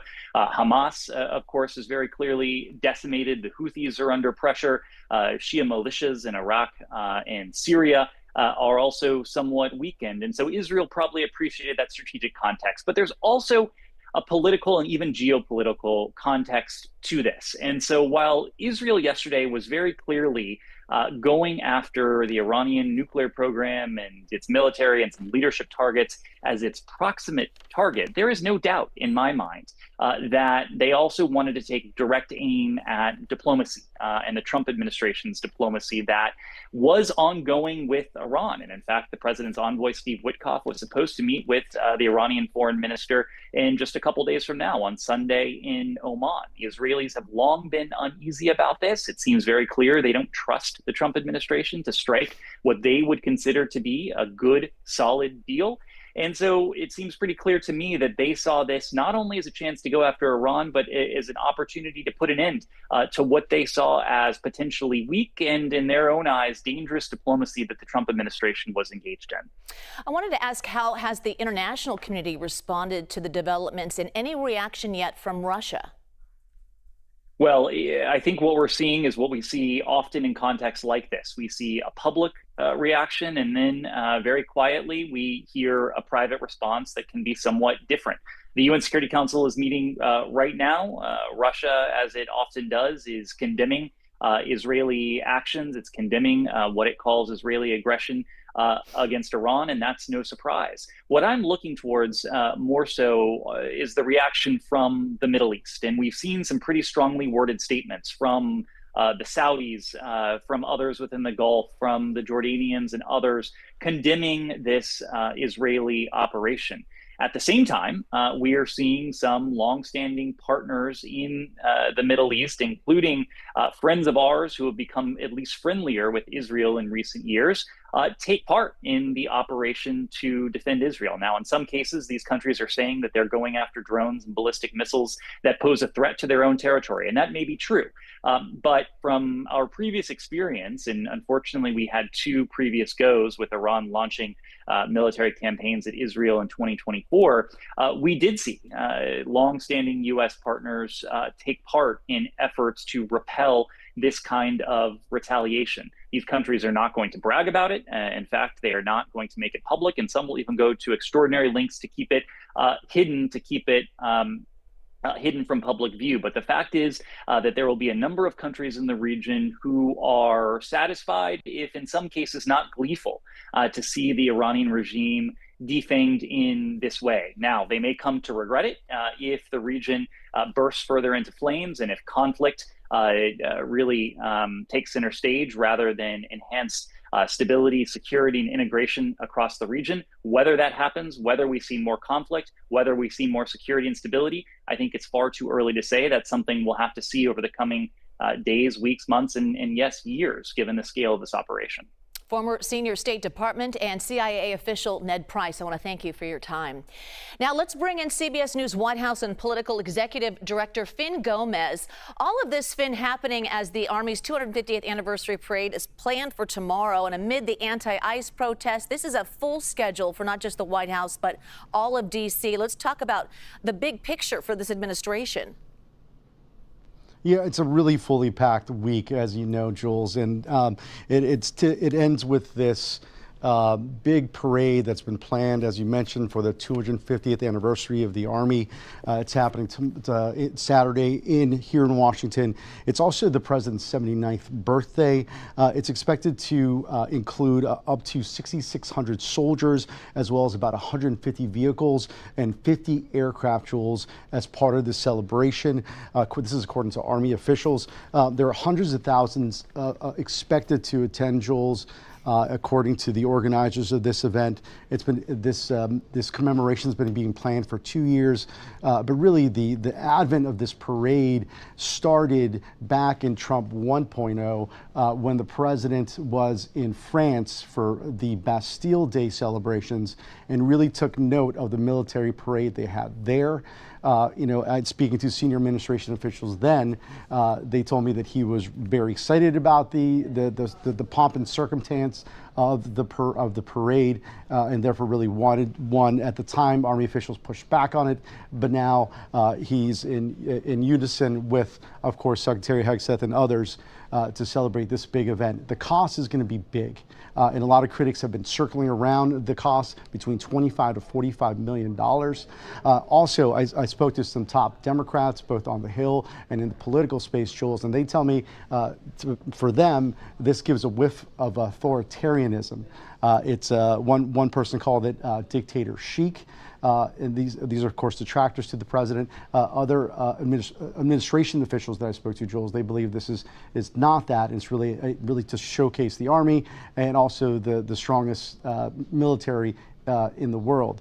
This, of course, comes at a time of a very heightened climate, as you know, Jules, with what's happening in the Middle East with Iran and Israel, Ukraine and Russia, so on and so forth. So for some, it just seems like some critics say that this really comes at a really inopportune time to highlight this.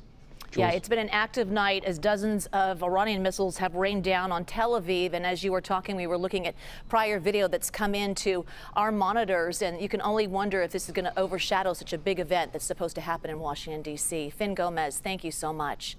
All right, let's get a look now at the Dow as investors react to Israel's strikes on Iran. The closing bell rang just minutes ago. So stocks tumbled today as oil prices surged. If you take a look, the Dow is down over 700 points right now as tensions heighten in the region of some of the world's top oil producers. Investors brace for a spike in prices to rattle the global market and potentially drive up inflation.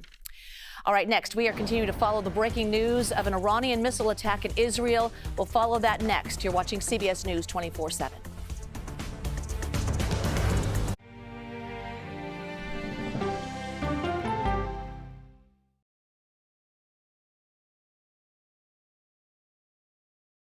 What happens when reporters take you inside the story? I've been asking for over a year and a half for access into this place, and this is the first time we're getting it. You get the all-new CBS Evening News every weeknight. This is CBS.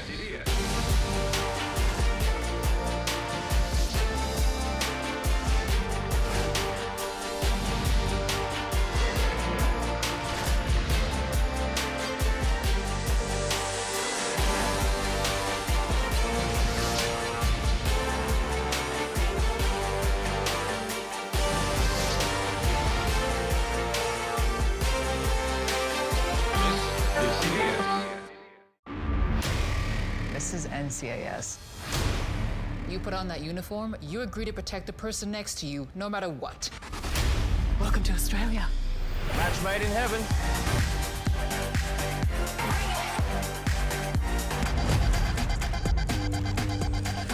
Watch out! Hey, hungry? Shout you a crock burger? NCIS Sydney. All episodes now streaming on Paramount Plus. Returns CBS Fall. I'm Erin Moriarty of 48 Hours, and of all the cases I've covered, this is the one that troubles me most. Listen to Murder in the Orange Grove, the troubled case against Crosley Green, wherever you get your podcasts. Be in the know, even when you're on the go, with the CBS Mornings podcast. Some news you can use at the grocery store. Better mornings start better days. When you look good, feel good, you do good. That's right. Listen to CBS Mornings on the go on Apple Podcasts. What happens when the world's best journalists come together? Write a prescription for the healing of America. We're retired and this is our paradise. No, it's going. You get the stories of America every night. You get the all-new CBS Evening News every weeknight. I can only describe it as evil. Follow and listen to Train to Kill, The Dog Trainer, The Heiress, and The Bodyguard on the free Odyssey app or wherever you get your podcasts. My job can get dangerous sometimes, but I'm very good at what I do. I know you're scared. I'm here to help. They said you were the best. Your daughter hired me to bring you home. I made her promise I would never stop looking. Thank you. Thank you. Thank you. You hear about the reward? Come here. Okay. Tracker. All episodes now streaming on Paramount Plus and returning CBS Fall.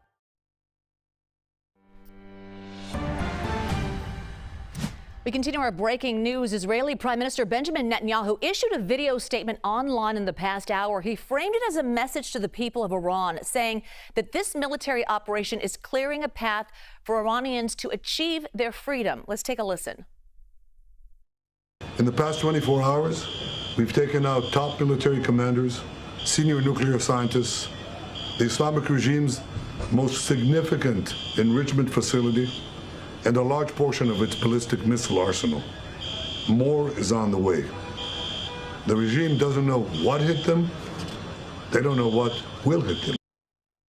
And that was a video statement that you just heard from Israeli Prime Minister Benjamin Netanyahu, saying online in the past hour, he framed it as a message to the people of Iran. Now, we've been watching breaking news in Jerusalem all day. And let's hear now from our partners at BBC from coverage earlier. And before we get to that, I want to just talk more about what we've heard in the latest developments. The U.S. has, in fact, helped intercept the Iranian ballistic missiles. That's our latest information coming in. And it certainly has been an active night for all, as dozens of Iranian missiles have rained down in Tel Aviv. I want to go to our partners now at the BBC for what their coverage is right now. Let's take a listen. Well, our correspondent Ione Wells joins me now from Jerusalem. Ione, we've just heard from Lucy there in Tel Aviv. A lot of activity. What is it like where you are right now? That's right. As we heard from Lucy there were significant explosions seen and heard in Tel Aviv. Earlier here in Jerusalem, we saw several drones flying overhead in the sky just here where we're standing, but also in the distance as well, some of which ended in explosions, loud bangs. Now, as with the situation in Tel Aviv, it's difficult to know at this stage whether some of those explosions and bangs that were heard were due to strikes actually hitting targets or due to them being intercepted by Israel's defense mechanisms, which it has said have been operating throughout the day to try and intercept any retaliatory attacks. Israel has released a statement in the last couple of minutes saying that Iran has fired 100 missiles at Israel in total on Friday, most of which were either intercepted or fell short. So far, no sort of significant damage reported, although there are some people being treated for injuries. We've been told that 34 people have been injured, one in a critical condition, 33 reportedly in a moderate to light condition, being treated in hospital as a result of some of the activity here in Israel earlier today. Iran also reported further strikes by Israel. Iran was saying that they were trying to defend from further missiles over Tehran. Israel had also confirmed that it had now struck 200 targets in Iran. That's double what they had reported earlier in the day. So it is clear that, as expected, escalations are continuing into the night, both sides carrying out further attacks. Now, for now, here in Jerusalem, we've received alerts from the Israeli government saying that that security alert that had been issued earlier, telling people to go to bomb shelters or at least be right near them, has now been somewhat lifted. People are now being told to still remain cautious, but they are allowed out of protected areas, suggesting that, at least for now, imminent further attacks are not expected here. You've been watching breaking news coverage in Jerusalem from our partners at BBC as we continue our breaking news coverage from the Middle East, where Iran has launched missiles and drones at Israel in retaliation for devastating airstrikes launched by Israel overnight. I want to show you some video coming into our monitors right now. It's showing an apartment building, this in Tel Aviv right now, damaged and on fire. Warning sirens have sounded across Israel. And right now, CBS News has learned there were no serious injuries or deaths reported. So I want to bring in CBS News Middle East reporter Courtney Keeley to talk more about what her sources are telling about the damage in Israel. Thanks for joining. Hi, we're hearing that 7 sites in Israel were hit in the Iranian missile attack. The extent of damage still unknown, but we did see that the wounded, approximately 42 critically, are the latest reports coming out of Israeli media, mostly moderate to lightly wounded. There were 2 barrages of attacks, ballistic missiles that were mostly intercepted, and U.S. officials confirmed that America is involved in helping with the defense systems. There are Patriot battery and there are some U.S. military there to operate some of these missile defense systems, about 100 people, and they also have covert stations around the region, which we've seen in the last year or so when there have been Iranian strikes previously under the Biden administration against Israel. This is coming after these Israeli extensive strikes against Iran. The second round really never really finishing since the first round last night, all day continuing. There were barrages happening in Iran while these missiles were launched against Israel. And the Ayatollah Khamenei had said many times today, looping is basically the U.S. and Israel together as the archenemy. A senior Iranian official had told Reuters right before the barrage of attacks in Tel Aviv that nowhere is safe. Our revenge will be painful. We know that the U.S. officials have been talking with Saudi Arabian officials. There's the Strait of Hormuz and those waterways that are worrisome in terms of targets in the Gulf. This is Israel. They've also had 1 ballistic missile at least fired from the Houthis in Yemen that did not effectively land anywhere. Israelis were told to take to the shelters.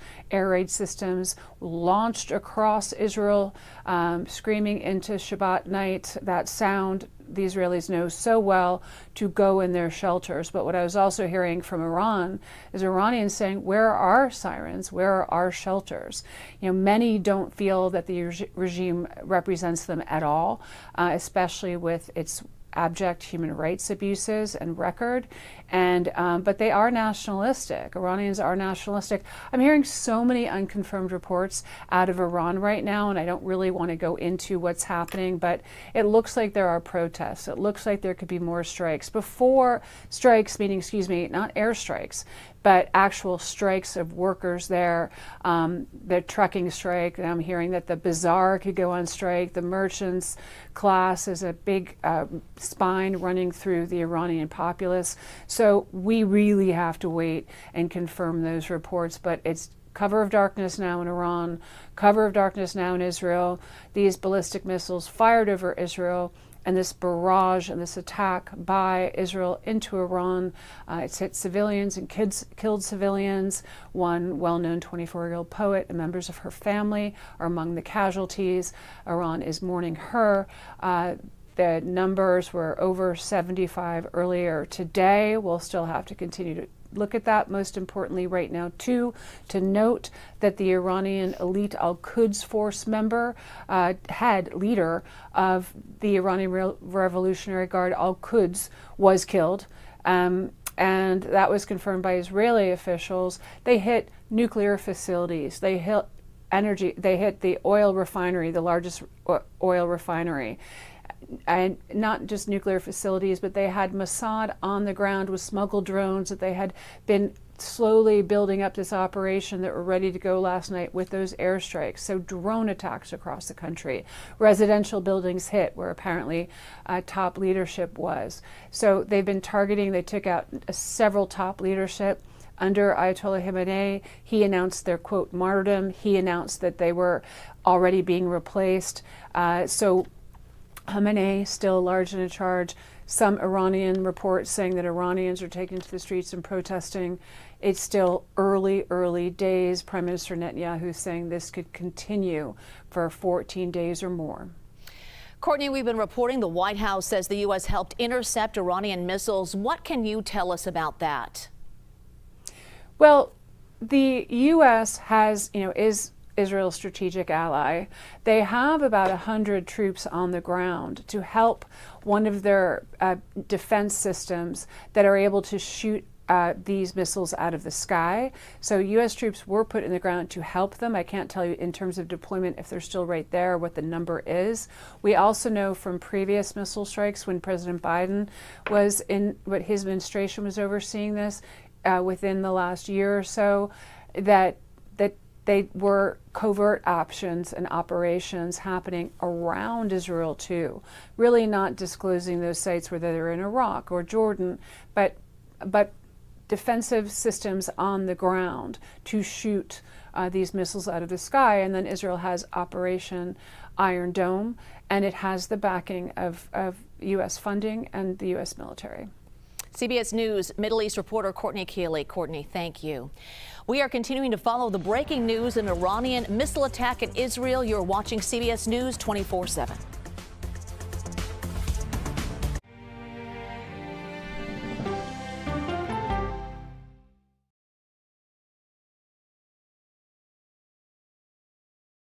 What happens when you get conversation over conflict? I think they've taught me to have grace and compassion. When we follow the human side of the headline. I'm not asking that we ignore disability, rather that we do not ignore ability. When news takes you where the story happens. We've just crossed into Lebanon. When the world's best journalists come together to cover your world, you get the all-new CBS Evening News every weeknight. It's the most popular F word in Washington, fraud. Is it true that the Social Security number of just about every single American is available for sale on the dark web? An eye-opening 60 Minutes report. That's chilling. It's time for 60 Minutes. Your life is still a mystery. When your gut tells you something fishy's going on, there's almost always a 4-day-old carp lying around somewhere. Finishing this is the only thing that's important to me. Either way, the truth is coming out. Heading home? Who the hell are you, Madeline Matlock? Matlock. All episodes now streaming on Paramount Plus and returning CBS Fall. Sunday morning, we hail a driverless taxi, plus billionaire Barry Diller's revealing new memoir, and when trash becomes art, this Sunday morning. Politics isn't a game. When do consumers actually get to touch and feel a difference in their lives? Politics is about policy. So you would encourage Democrats to work with Donald Trump on an issue like healthcare? I'm a voracious consumer of information, and I'm impatient. I don't like to be spun. Do you know if there are active terror cells in the United States right now? To be moderator of Face the Nation means bringing the most powerful stakeholders to the table to become better informed.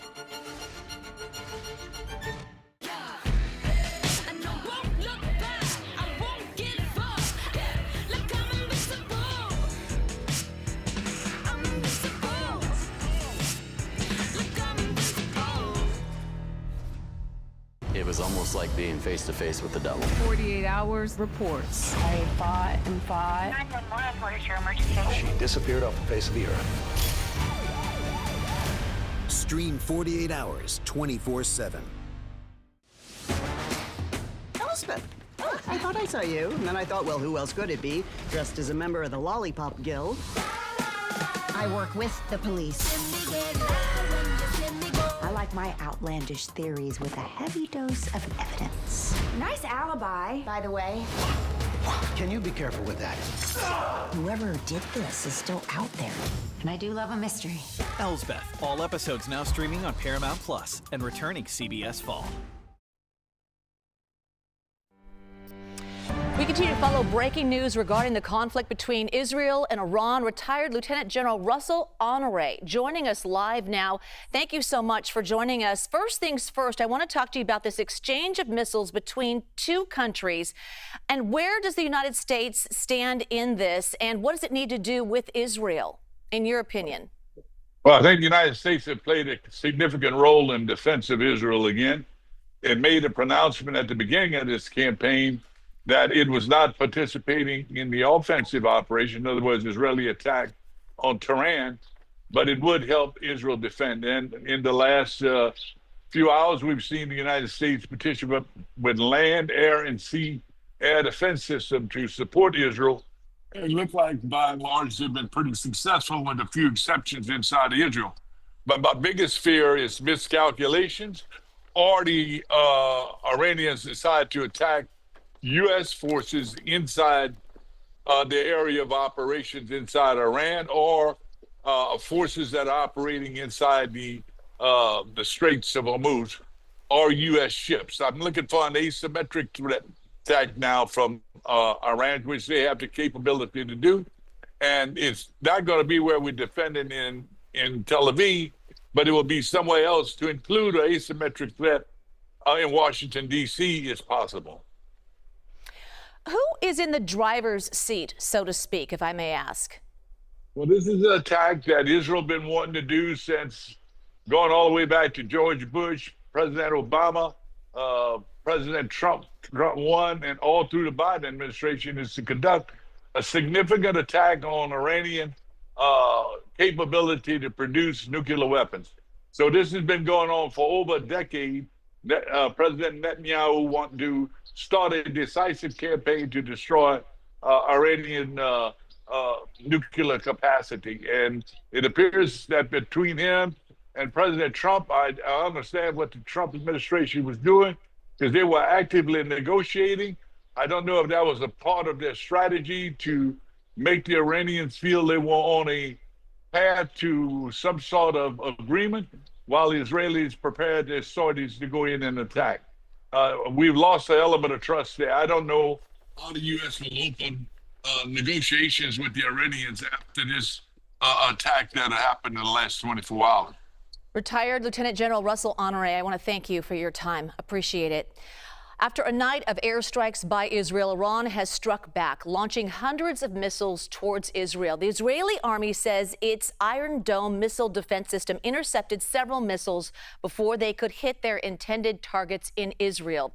So let's get to the State Department and CBS News intelligence and national security reporter Olivia Gazes with more on this. Olivia, what are your sources telling you?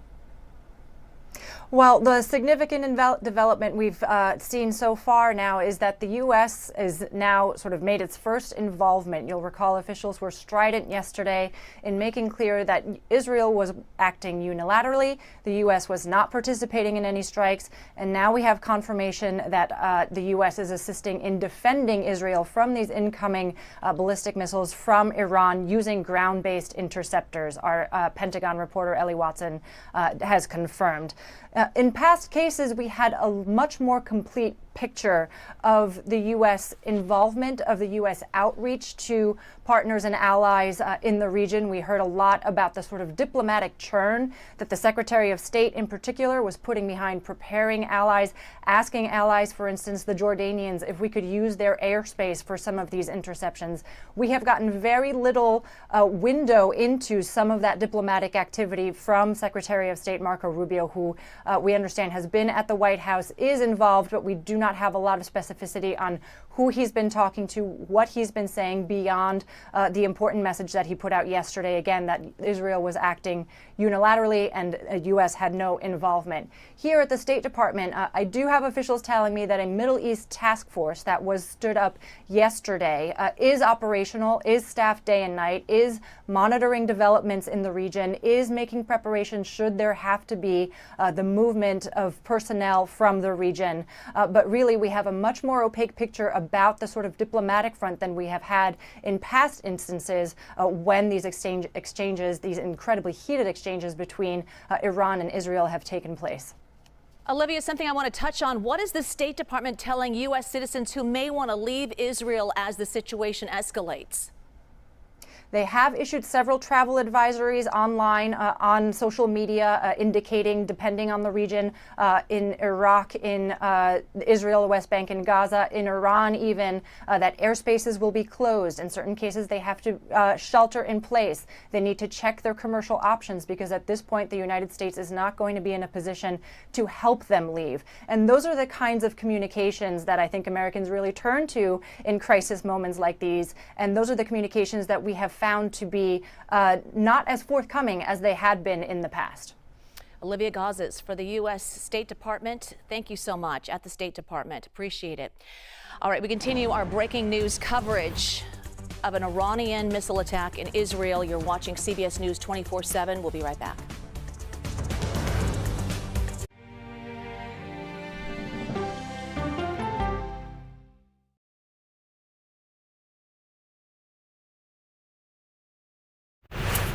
We're NCIS. Do you guys want to see me do the cha-cha slide? Can we get to the body, please? Right. Oh, what's got you so punchy lately? Not punchy. Passionate. This is a great team for what? We're NCIS. NCIS, all episodes now streaming on Paramount Plus and returning CBS Fall. No matter how you start your day, one thing is clear. Actually, two things. Pretty sure it's three. Guys, whether it's news, money, health, or wellness, sports, movies, or even inspiration. Clearly, CBS Mornings is the place to be. That's like 7 things. Okay, clearly, I'm bad at math, always been. Clearly, CBS Mornings, weekdays at 7 on CBS. We can start whenever you're ready. Ready? Yeah. No, stop! Wrong pedal, wrong other pedal! Oh! He's in a wheelchair! What do you want? Not stop the car! That's a kid! Kid!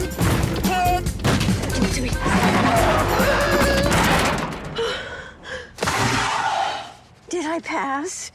Now serving 942.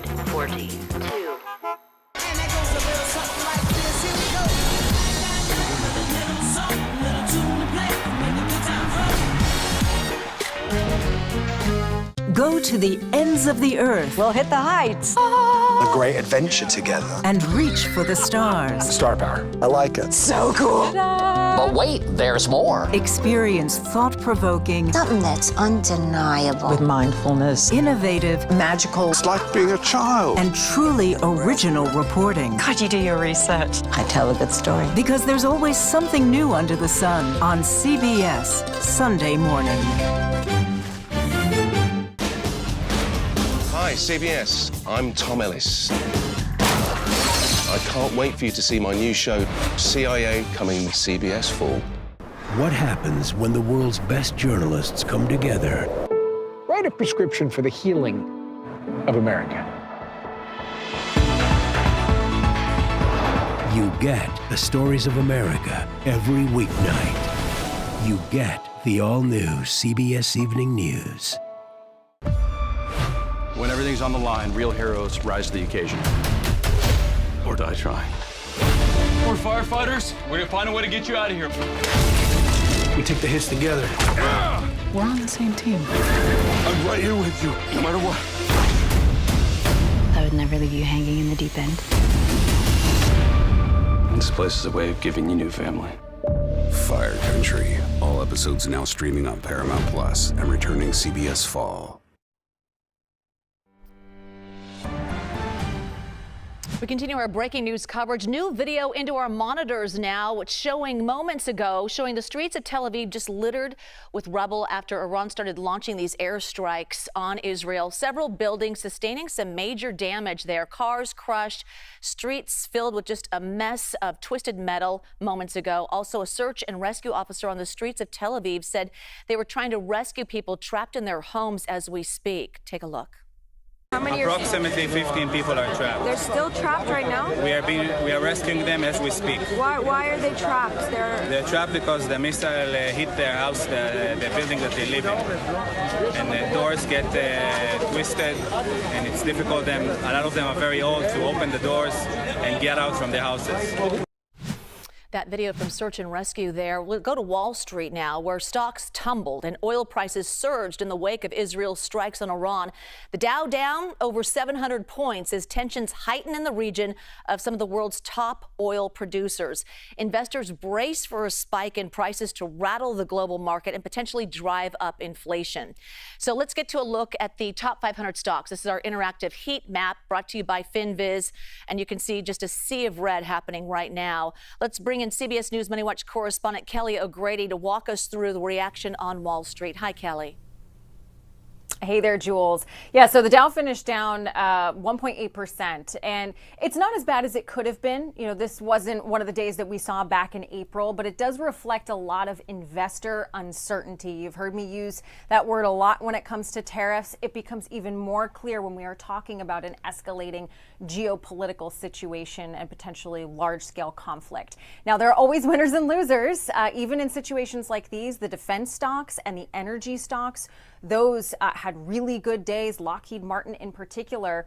But what I will note is we're going to be watching the market over the next few weeks as this conflict sort of plays out between these two nations. I will go back to Russia and Ukraine, the very beginning of that war. We saw something similar in the markets. There was a lot of volatility for a number of weeks, and then it calmed down once investors felt more comfortable that it wasn't going to expand beyond those two countries. And so that's really what investors are trying to understand. Is this going to stay contained to Israel and Iran, or is it going to go further? And you're going to see some uncertainty until that picture becomes more clear, Jules. So, Kelly, what does this mean for oil prices and inflation? Yeah, this is where it hits home, really, because oil prices, Iran is a top 10 oil producer, and it has also in the past threatened to block a very critical passageway called the Strait of Hormuz. That's where 30% of the oil in the world travels through. Remember, a lot of other Middle Eastern nations are big oil producers. Oil is traded on a global market, supply and demand. It is simple economics. If there is a threat to that supply, then prices are going to go up. And that's why you saw them jump over 8% versus last night. So that means gas prices could go up within a few weeks if we continue to see that upward trend. But inflation more broadly is also on the table here because oil prices drive diesel prices. Trucks run on diesel, and how do your groceries and my Amazon packages and pretty much everything get from the ships and the trains to the stores where we buy them? It's trucks. And so that's why when you see oil prices go up and diesel prices go up as well, that's the canary in the coal mine when it comes to inflation. I go back to the Russia-Ukraine war, that summer of 2022, that's when we saw record gas prices and 9% inflation. So if things continue this way, that's a big concern for a lot of businesses in the Federal Reserve, Jules. All right, good information. Kelly O'Grady. Kelly, thank you. Tomorrow, President Trump attends the military parade celebrating the 250th anniversary of the U.S. Army. This as hundreds of counter-protests are planned across the nation. Organizers say the No Kings movement is a non-violent day of defiance to Trump's parade. It comes as anti-ICE protests, which started out peacefully, have now grown to clashes with authorities for the past week. So I want to bring in CBS News Justice correspondent Scott McFarland with more on this. You know, the president certainly has a full plate right now. Let's talk about what kind of security measures are in place, though, for the weekend. We don't see security like this in Washington, D.C. often, and that's saying something. One of the most secure places on earth. There are major road closures. That's a starting point. There's black metal fencing lining the iconic streets here in Washington, D.C., and there's a heavy police presence, to put it mildly. That being said, this is a distinctive moment. Unlike things we've seen in modern times. You're going to have tanks going down the major streets. You're going to have an air show of sorts overhead of military might in an area that's a no-fly zone, typically. So all of this is going to look and feel different, but that is the point, to celebrate the military, to celebrate the tools they have, the tools they've invested in, and the servicewomen and servicemen behind them. There's the flip side of this, though. There are criticisms of cost. This will cost tens of millions of dollars at a time the Trump administration is gutting federal agencies in the name of cost savings, and it's happening on the president's birthday, which has fueled criticisms that this is all very self-aggrandizing for the president. Scott, those No Kings protests happening concurrently with the military parade. So where exactly are these demonstrations happening, and what is the message here? Very decentralized, and they could be larger out in other parts of America than they are in the major metropolitan areas. From Charleston, South Carolina to Detroit, Pittsburgh, Chicago, California, you're going to see these No Kings protests, a countermeasure, a counter-message to President Trump and the military parade. There will be some counter-protesting here in Washington, D.C. tomorrow as well. A CBS News review found there are permitted groups that are organizing events, but they may be smaller because of all the restrictions here in Washington, D.C. It's such a difficult city to navigate tomorrow. You may see a larger crowd in Western Pennsylvania, in Ohio, in Oregon. And the question is, will all of them remain peaceful, and will this remain peaceful? There is a high level of security and a high level of readiness to ensure that it does. All right, Scott McFarland. Scott, thank you. And you can watch live coverage of the Army's 250th anniversary parade tomorrow here on CBS News 24/7, starting at 6:30 p.m. Eastern Time. Major Garrett will anchor our coverage of the parade, entertainment, and fireworks from Washington, D.C. The National Guard is remaining in Los Angeles for now. A federal appeals court temporarily halted a judge's ruling against President Trump's deployment of troops in response to ICE raid protests. Nidia Cavazos has the latest from Los Angeles now. 200 Marines are moving into Los Angeles to protect federal property and personnel, joining National Guard troops there. But the head of the military operation emphasized they will not participate in law enforcement activities. As of today, we have had no soldier or Marine detain anyone. The continued military presence comes after an appeals court temporarily halted a judge's ruling late Thursday that had ordered President Trump to return control of the National Guard to California's Governor Gavin Newsom. He is not a monarch. He is not a king. In his social media post this morning, President Trump thanked the appeals court for its decision. Protests over ongoing immigration raids started a week ago in Los Angeles and have since spread across the country. Stop the raid! Stop the raid! The Department of Homeland Security said Friday that 4 people escaped from an immigration detention facility in Newark, New Jersey, where demonstrators gathered Thursday night. According to internal government data obtained by CBS News, there were more than 56,000 individuals in ICE detention centers across the country early Friday. That's a record for the agency. Nidia Cavazos, CBS News, Los Angeles. We are continuing to follow the breaking news of an Iranian missile attack in Israel. Behind me, live pictures as we lead you on 24/7. We'll be right back.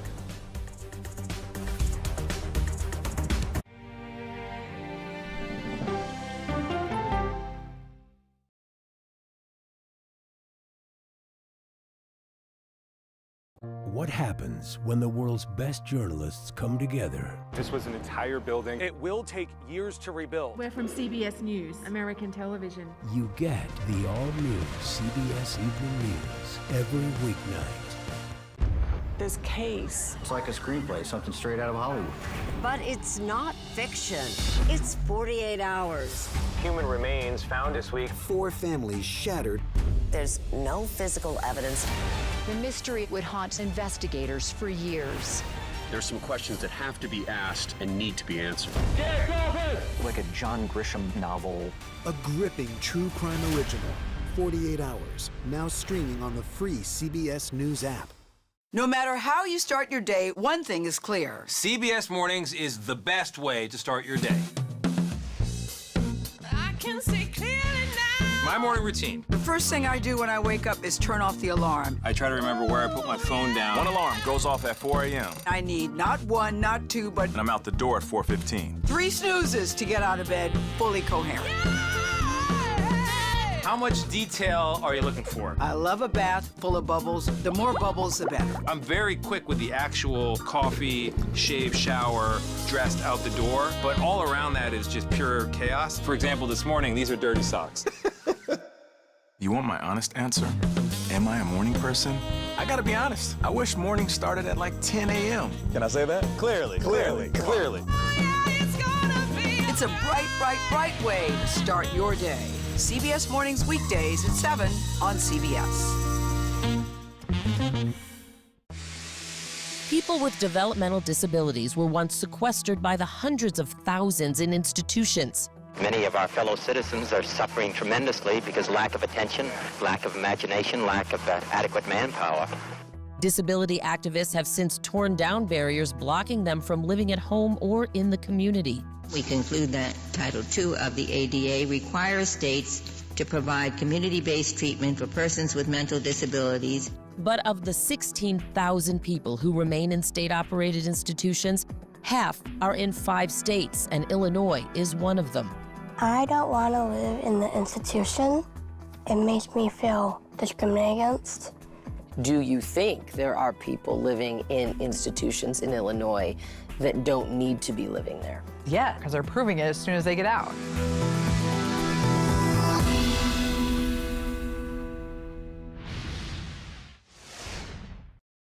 What happens when we follow the human side of the headline? I was in tears. Life is a little bit different now. It's gonna take a while to get used to. And I said it to myself that I can't make this about me. You get the all-new CBS Evening News. Welcome back to our breaking news coverage, live CBS News 24/7. Want to show you our monitors right now. These are live pictures from Tel Aviv. You can just see all of the littered rubble on the streets there after Iran started launching airstrikes on Israel. If you take a look, you can see search and rescue crews right now. Moments ago, we heard a search and rescue officer tell us they were trying to rescue people trapped in their homes. So right now they're doing that. You can also see several buildings have sustained damage. There's cars that are crushed along the streets, and the streets are just filled with a lot of twisted metal as well. So these are the live pictures that we're getting right now into CBS News 24/7. I want to just take a listen to what's happening on the ground right now. Let's listen in.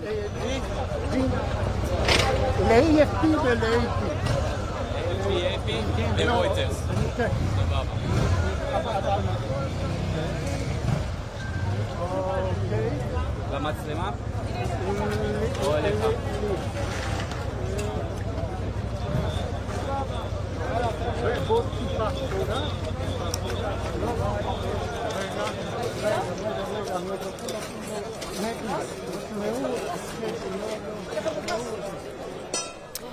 All right, live pictures from Tel Aviv, our monitors showing us what's happening at this very moment. And as you can see, dozens of search and rescue crews there. A chaotic scene after quite a chaotic amount of events in the last few hours right now. Several buildings, as you can see in the background there, have a lot of damage. And so the concern right now is rescuing people that may be trapped in their homes. So what you're seeing in these live pictures on the ground are rescue crews that are trying to do what they can to help out those that may need some help. And obviously a chaotic situation. I'm sure they're trying to organize groups of rescuers to get to where they need to go safely. So we'll continue to monitor this on the ground for you. Also, we're covering and staying tuned to our BBC coverage from Jerusalem as we speak. Meantime, the UN nuclear chief says Israel destroyed the above-ground portion of Iran's main nuclear facility. So I want to hear now from our partners at BBC who spoke to Egypt's former assistant minister about the escalation still possible. Joined now by Hussein Haridi, Egypt's former assistant foreign minister. Thank you for your time. When we look at the Israeli strikes overnight and then Iranian retaliation, what chances of de-escalation in the region now, and how might that happen? Well, it all depends. It all depends on the Israeli plans. The Israeli government promised that the attack that took place yesterday could last for weeks. And so I guess it all depends on Israel and on the United States, on the American administration. We have read the tweet by President Trump today. And he, as a matter of fact, while he called on the Iranian government to resume talks with the United States in order to reach an agreement on the Iranian nuclear program, but in the meantime, he threatened the Iranians, if they don't reach the agreement, then dire consequences would ensue. So I'm not sure that the Iranians, under these circumstances, would be willing to go to the sixth round of negotiations with the United States. So we hope that the E3 plus the United Kingdom would have contact with the American administration in an attempt to convince the United States that it's for the interest of all, including Israel, that the Israeli attacks would cease forthwith. And if they don't, are countries such as Egypt and other Arab states in the region likely to speak out or take any action, because they are, Egypt obviously an ally of the US as other Arab states are, and yet there's obviously been criticism of Israel's actions here. Well, of course, we, as far as the Egyptian position is concerned, we have lent support to all diplomatic efforts, whether on the part of the United States or on the Europeans or Russia and China, in order to find a diplomatic solution. And you were looking at live coverage from our BBC partners there. The UN nuclear chief says Israel destroyed the above-ground portion of Iran's main nuclear facility. We were listening in as our partners were speaking to Egypt's former assistant foreign minister about if de-escalation is possible. We leave you now with live pictures from Tel Aviv, the scene now as search and rescue crews try to go in and save people inside. The Takeout with Major Garrett is next. You've been watching breaking news coverage on 24/7.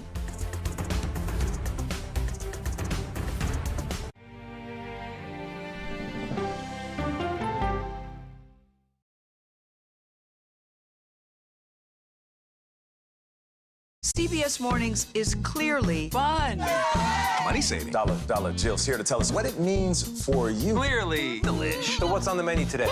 Clearly, CBS Mornings weekdays at 7 on CBS. What happens when the world's best journalists come together? Write a prescription for the healing of America. We're retired and this is our paradise. Now it's gone. You get the stories of America every night. You get the all-new CBS Evening News. every weeknight. This is CBS.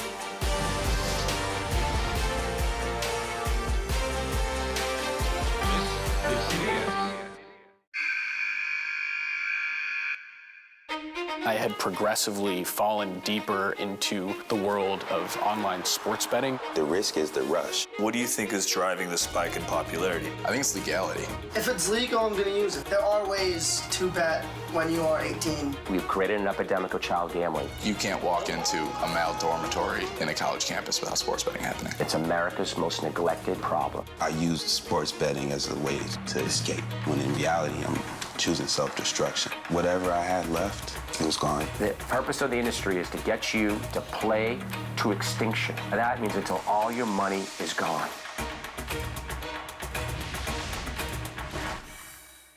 Go to the ends of the earth. We'll hit the heights.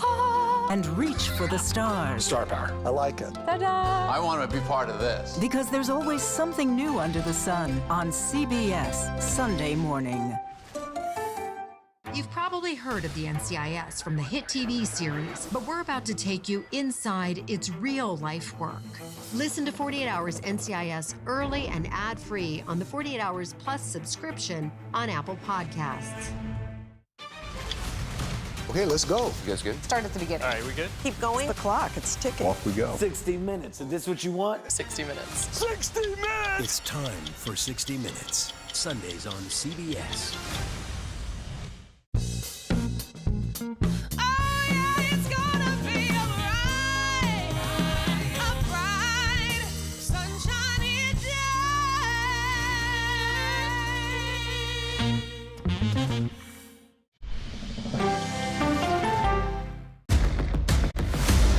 Donnie Wahlberg here. Can't wait for you to see my new series, Boston Blue, coming CBS Fall. Iran launches a barrage of ballistic missile strikes in Israel in retaliation for Israeli attacks targeting Iranian nuclear sites, generals, and scientists. President Trump says he knew Israel's plans. His top advisors watched the assault from the Situation Room. What is the next move for the U.S.? And as we head to the weekend, we go to a bar to find out why Gen Z is allergic to open bar tabs.